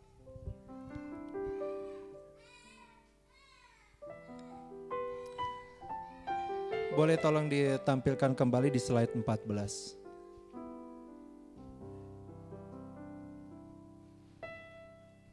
Oke. What gift of grace is Jesus my Redeemer? Kasih anugerah yang luar biasa dari Yesus penebusku. There is no more for heaven now to give. Tidak ada lagi yang lebih berharga yang bisa diberikan surga sekarang. Kenapa? Yang paling berharga sudah, Yesus. He is my joy, my righteousness and freedom. Dialah sukacitaku, kebenaranku dan kebebasanku. My steadfast love, my deep and boundless peace. Kasihku yang teguh, damai sejahteraku yang dalam dan tidak terbatas. To this I hold, my hope is only Jesus. Untuk ini aku berpegang, pengharapanku hanya Yesus. For my life is wholly bound to His, karena hidupku sepenuhnya terikat padanya. Oh, how strange and divine I can sing, all is mine. Oh, betapa heran dan ilahi, Aku dapat bernyanyi, semua milikku, yet not I, but through Christ in me. Namun bukan aku, tetapi melalui Kristus di dalamku. Slide 16. The night is dark, but I'm not forsaken. Malam memang gelap, tetapi aku tidak ditinggalkan. For by my side the Savior he will stay. Karena di sisiku juru selamat, dia akan menyertai. I labor on in weaknesses and rejoicing. Aku bekerja keras walau dalam kelemahan dan aku tetap bersuka cita. For in my need his power is displayed. Karena di dalam kekuranganku kuasanya dinyatakan. To this I hold, my shepherd will defend me. Untuk ini aku berpegang, gembalaku akan membelaku. Through the deepest valley he will lead. Melalui lembah yang paling dalam, dia akan memimpin. Oh, the night has been won, and all shall overcome. Oh, malam gelap telah dimenangkan, dan aku menang. Yet not I, but through Christ in me. Namun bukan aku, melainkan Kristus di dalamku. No fate I dread, I know I am forgiven. Tidak ada nasib yang kutakuti, aku tahu aku telah diampuni. The future sure, the price it has been paid. Masa depanku pasti, harganya sudah dibayar. For Jesus bled and suffered for my pardon. Karena Yesus telah berdarah dan menderita untuk pengampunanku.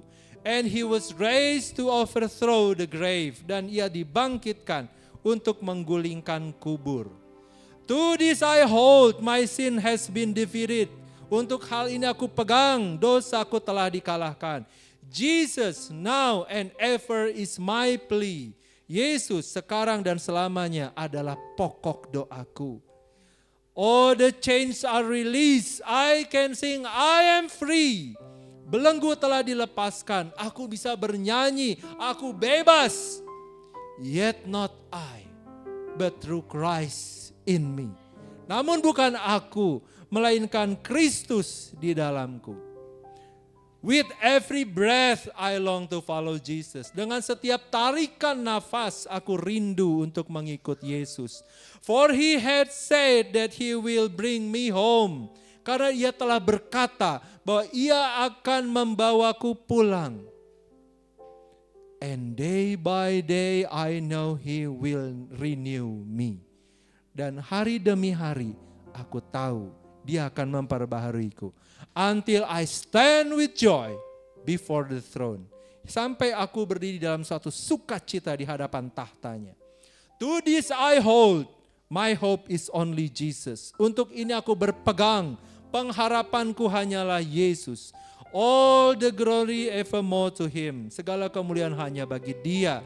When the race is complete, still my lips shall repeat. Ketika perlombaannya selesai, perlombaan hidup kita selesai, bibirku akan tetap mengulang hal yang sama.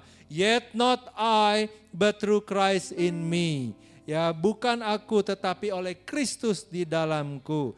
To this I hold, my hope is only Jesus. Untuk ini aku berpegang, pengharapanku hanyalah Yesus. All the glory evermore to him. Segala kemuliaan hanya bagi dia. Yet not I, but through Christ in me.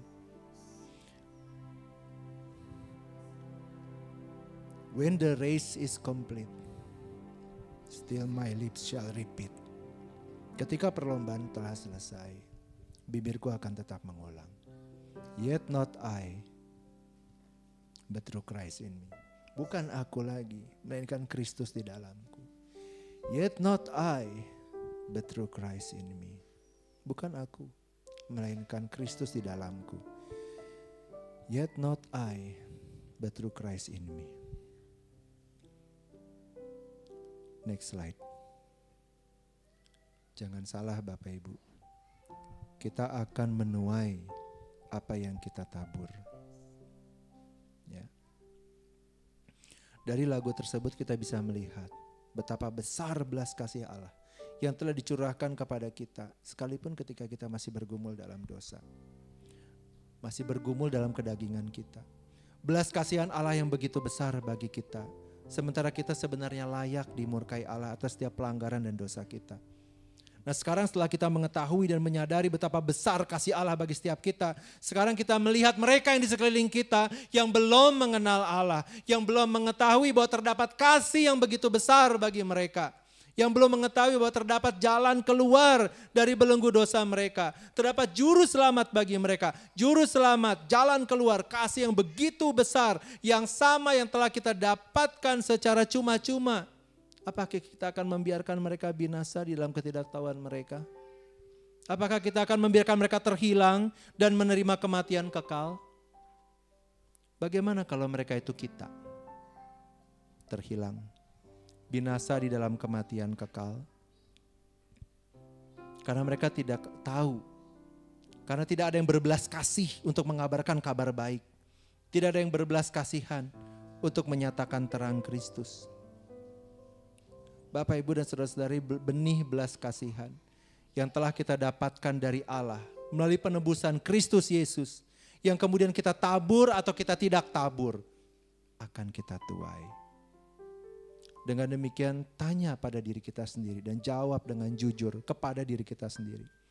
Apakah kita sudah menjalankan belas kasihan kepada sesama kita dengan iman yang benar kepada Allah? Atau sebenarnya adalah kita ini orang-orang munafik yang mengaku diri orang percaya, tetapi kita tidak mengerjakan kebenaran Allah. Mari kita berdoa. Biarlah firman-Mu menjadi rema dalam kehidupan kami ya Tuhan. Bagaimana Engkau telah berbelas kasihan kepada kami, demikianlah juga kami berbelas kasihan kepada orang lain. Kami yang tidak layak, telah Tuhan layakkan. Kami yang seharusnya dibuang, dibinasakan di dalam nyala api neraka, Tuhan ambil. Kami yang tadinya tidak melihat, kini kami melihat. Kami yang tadinya terhilang, kami telah didapatkan. Biarlah Tuhan, benih belas kasihan yang telah Engkau berikan kepada kami, boleh kami juga golangkan. Kami boleh berikan kepada orang lain juga yang membutuhkan. Biarlah belas kasihan yang sama yang Tuhan berikan kepada kami juga adalah belas kasihan yang diberikan kepada orang-orang lain seturut dengan kedaulatan Allah. Sehingga ketika kami kembali kepada Tuhan, kami boleh dapat mendengar Engkau mengatakan, baguslah pekerjaanmu, hai hambaku yang setia. Suatu kerinduan kami, ketika kami berkumpul bersama dengan Bapa di surga, kami melihat bahwa jejak yang kami tinggalkan adalah jejak yang menuntun orang kepada pertobatan. Terima kasih Tuhan, terima kasih Tuhan. Biarlah Roh-Mu yang kudus terus berkarya dalam hidup kami, memampukan kami untuk terus berjalan di dalam terang kasih Kristus. Kami menjadi berkat, kami menyalurkan belas kasihan sesuai dengan talenta yang Tuhan berikan kepada kami. Dan biarlah dalam segala hal, nama Tuhan dipermuliakan. Dalam nama Tuhan Yesus kami berdoa. Amin.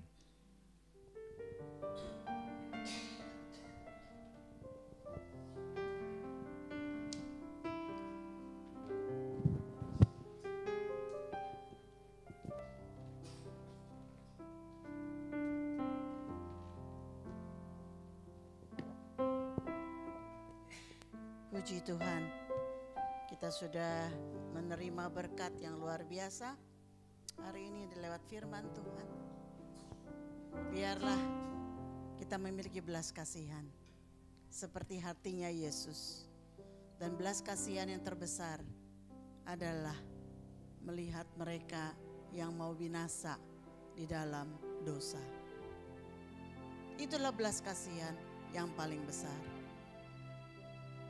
Kekurangan secara ekonomi baik untuk kita bantu, untuk kita berbelas kasihan.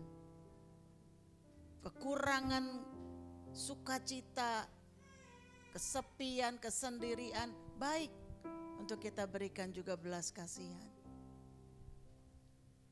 Kelemahan mungkin perlu kekuatan, semangat, baik. Tetapi dari antara semuanya, keselamatan itu yang terindah.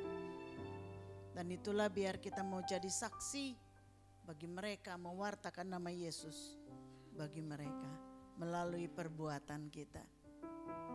Biar firman Tuhan ini masuk kepada setiap kita dan kita mulai menjadi warta-warta kerajaan Allah. Awal Desember kita akan mengadakan baptisan air bagi saudara-saudara yang ingin dan belum dibaptis secara selam, bisa mendaftarkan ke sekretariat, ke saudara Michelle ataupun ke Ibu Shirley sebagai ketua bidang Didaskalia, supaya kita akan mengadakan di awal Desember. Kita akan nanti menjadwal katekesasi yang perlu dilakukan. Nanti setelah ini, saudara, jangan pulang dulu. Kita akan memeriahkan lomba-lomba ya, ada lomba-lomba 17 Agustus. Mestinya minggu lalu tapi kita undur ke minggu ini. Jadi jangan pulang, mari kita meriahkan bersama. Lalu juga saudara-saudara nanti akan dapatkan setiap orang kecuali anak kecil, ada satu Sanremo spaghetti ya. Kita dapat sumbangan dari Petamburan yang diberikan kepada cabang-cabang. Dan nanti saudara akan boleh bawa pulang satu bungkus Sanremo spaghetti. Ya, bagi saudara-saudara yang pinter masak akan senang sekali ini ya. Oke, baik. Mari kita akan bangkit berdiri. Mari kita kasih salam satu dengan yang lain. Saya ucapkan juga selamat datang bagi yang baru pertama kali datang. Saya lihat ada wajah-wajah baru ya di depan dan juga di belakang ada. Di sebelahnya Gava ya ada juga. Ya kasih salam dulu yang di sebelah Gava. Ada yang baru. Oh, ada juga ada satu lagi Bapak yang di belakangnya Ike, di depan Ibu Yuli. Ya kasih salam dulu. Oke. Selamat datang ya. Biarlah kami boleh menjadi keluarga rohani. Ya, keluarga rohani bagi bapak-bapak dan saudara-saudara sekalian. Tuhan Yesus memberkati ya. Nah, saudara, lagu ini yang dinyanyikan, yang diperkenalkan oleh Pak Anton, saya sudah ingin memperkenalkan kepada kita semua. Lagu ini kata-katanya begitu luar biasa, ya, sangat memberkati. Dan luar biasa, itu sangat mendalam kata-katanya. Dan saya memang sudah ingin memperkenalkan, tapi begitu saya dengar Pak Anton mau menaikkan, saya sangat setuju sekali ya. Mari kita naikkan dalam versi bahasa Indonesianya supaya kita semua ngerti ya. Bisa tolong ditampilkan bahasa Indonesianya. Sungguh besar anugerah dalam Yesus, kasih surga yang tak tertandingi, sukacita kebenaran yang bebaskan, kasih sempurna damai yang kekal. Harapanku hanyalah pada Yesus, hidupku berpaut padanya. Oh betapa indah, Oh betapa indah dan mulia karena Dia Kristus dalamku. bait keduanya. Dalam gelap ku tak pernah sendiri, di pihakku Di pihakku Sang Penyelamat Sang serta Penyelamat serta dalam kekuranganku dalam kekurangan ku sukacita, sukacita, sebab kuasanya sebab kuasa sempurna dalamku. dalamku. Ku tak takut Ku tak takut karena Dia gembalaku. karena Dia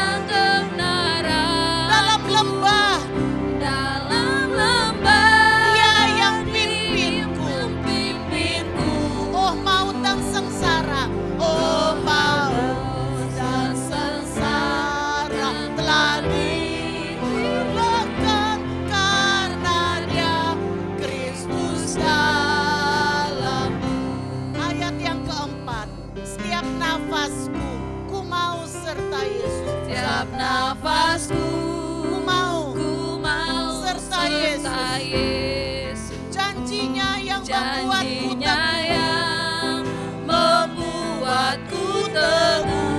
Setiap hari Setiap hari kasihnya kasihnya pulihkanku. pulihkanku. sampai nanti Sampai nanti ku dipanggil pulang. dipanggil pulang. Harapanku Harapanku hanyalah pada Yesus. kemuliaan Kemuliaan hanya padanya. hanya padanya.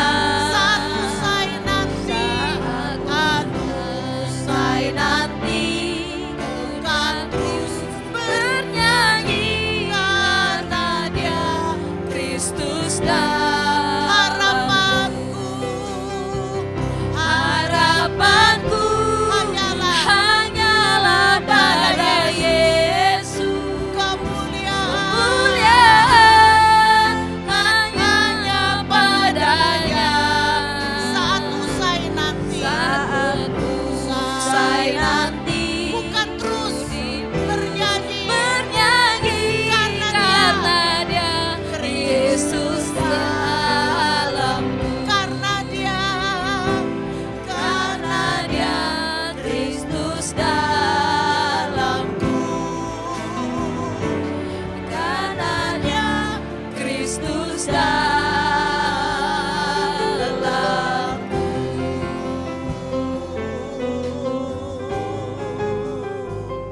Yes, kalau kami kuat, kalau kami bisa, kalau kami saat ini sehat Tuhan, kalau kami mampu, itu bukan karena kami, bukan karena kami, tetapi karena Kristus ada di dalam kami. Dan itulah sumber kekuatan kami. Itulah sumber pengharapan kami. Hanya ada pada Yesus. Itulah ya Bapa. Biarlah kami mau hidup terus di dalam Engkau. Dan Engkau di dalam kami. Sebab ketika itu kami boleh berkata, kalau Tuhan ada di pihak kami, siapakah yang menjadi lawan kami? Kami akan kuat, kami akan mampu, kami akan berjalan terus di dalam iman kami kepada Tuhan. Menghadapi segala sesuatu di dalam hidup ini. Kami tahu kami akan mampu. Bukan karena kami, tetapi karena Kristus yang ada di dalam kami. Buat umat-Mu berkemenangan Tuhan. Bukan oleh karena mereka, tetapi karena Kristus ada di dalam setiap hati umat-Mu. Terima kasih ya Bapa, terima kasih. Sebab itu Tuhan, Engkau beracara dalam hidup kami. Engkaulah yang menuntun kami, Engkaulah yang memimpin kami. Karena kami tahu di dalam dunia ini tidak ada satu nama yang di dalamnya kami beroleh selamat. Hanya nama Yesus. Buat kami untuk menjadi saksi-Mu yang hidup. Dimanapun kami berada, di situ kami memberitakan kebesaran, kemuliaan nama Tuhan. Terima kasih. Kau berkati setiap umat-Mu sepanjang minggu ini. Mereka boleh berada di dalam kasih Kristus. Mereka boleh berada di dalam kasih karunia-Mu ya Bapa. Tuhan memberkati setiap umat-Mu. Terima kasih apapun yang dilakukan oleh setiap umat-Mu. Tuhan menyertainya. Terpuji nama Tuhan. Dan sekarang curahkan berkat-Mu atas setiap kami ya Bapa. Mari para kekasih Tuhan, angkat tangan-Mu di hadapan Tuhan. Buka hati-Mu dan terimalah berkat. Tuhan memberkati engkau. Tuhan melindungi engkau. Tuhan menyinari engkau dengan wajah-Nya dan memberi engkau kasih karunia-Nya. Tuhan menghadapkan wajah-Nya kepadamu dan memberi engkau damai sejahtera. Sebab itu pulanglah dan bawalah sertamu segala berkat, rahmat, anugerah dari Allah Bapa, kasih setia dari Tuhan kita Yesus Kristus, serta pengurapan persekutuan dari Roh Kudus akan senantiasa menyertai, memimpin hidup kita mulai dari saat ini sampai Tuhan Yesus datang kembali. Di dalam nama Yesus yang percaya dan diberkati Tuhan, mari kita serukan bersama. Amin. Amin. Amin.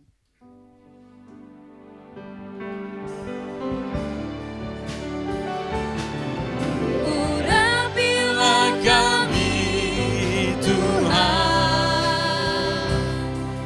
menjalankan visi dan misimu, menjadi gereja yang sehat, kuat, dan bertumbuh, hidup menjadi jemaat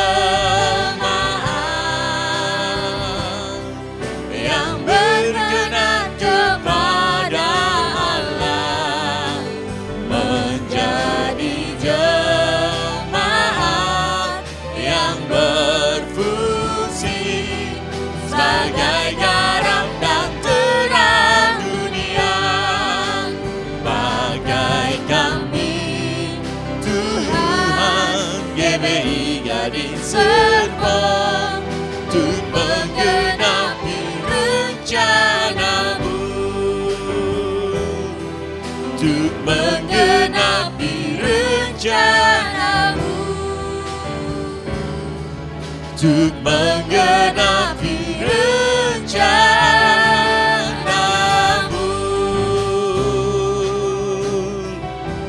Silakan bersatu sebentar Bapak Ibu.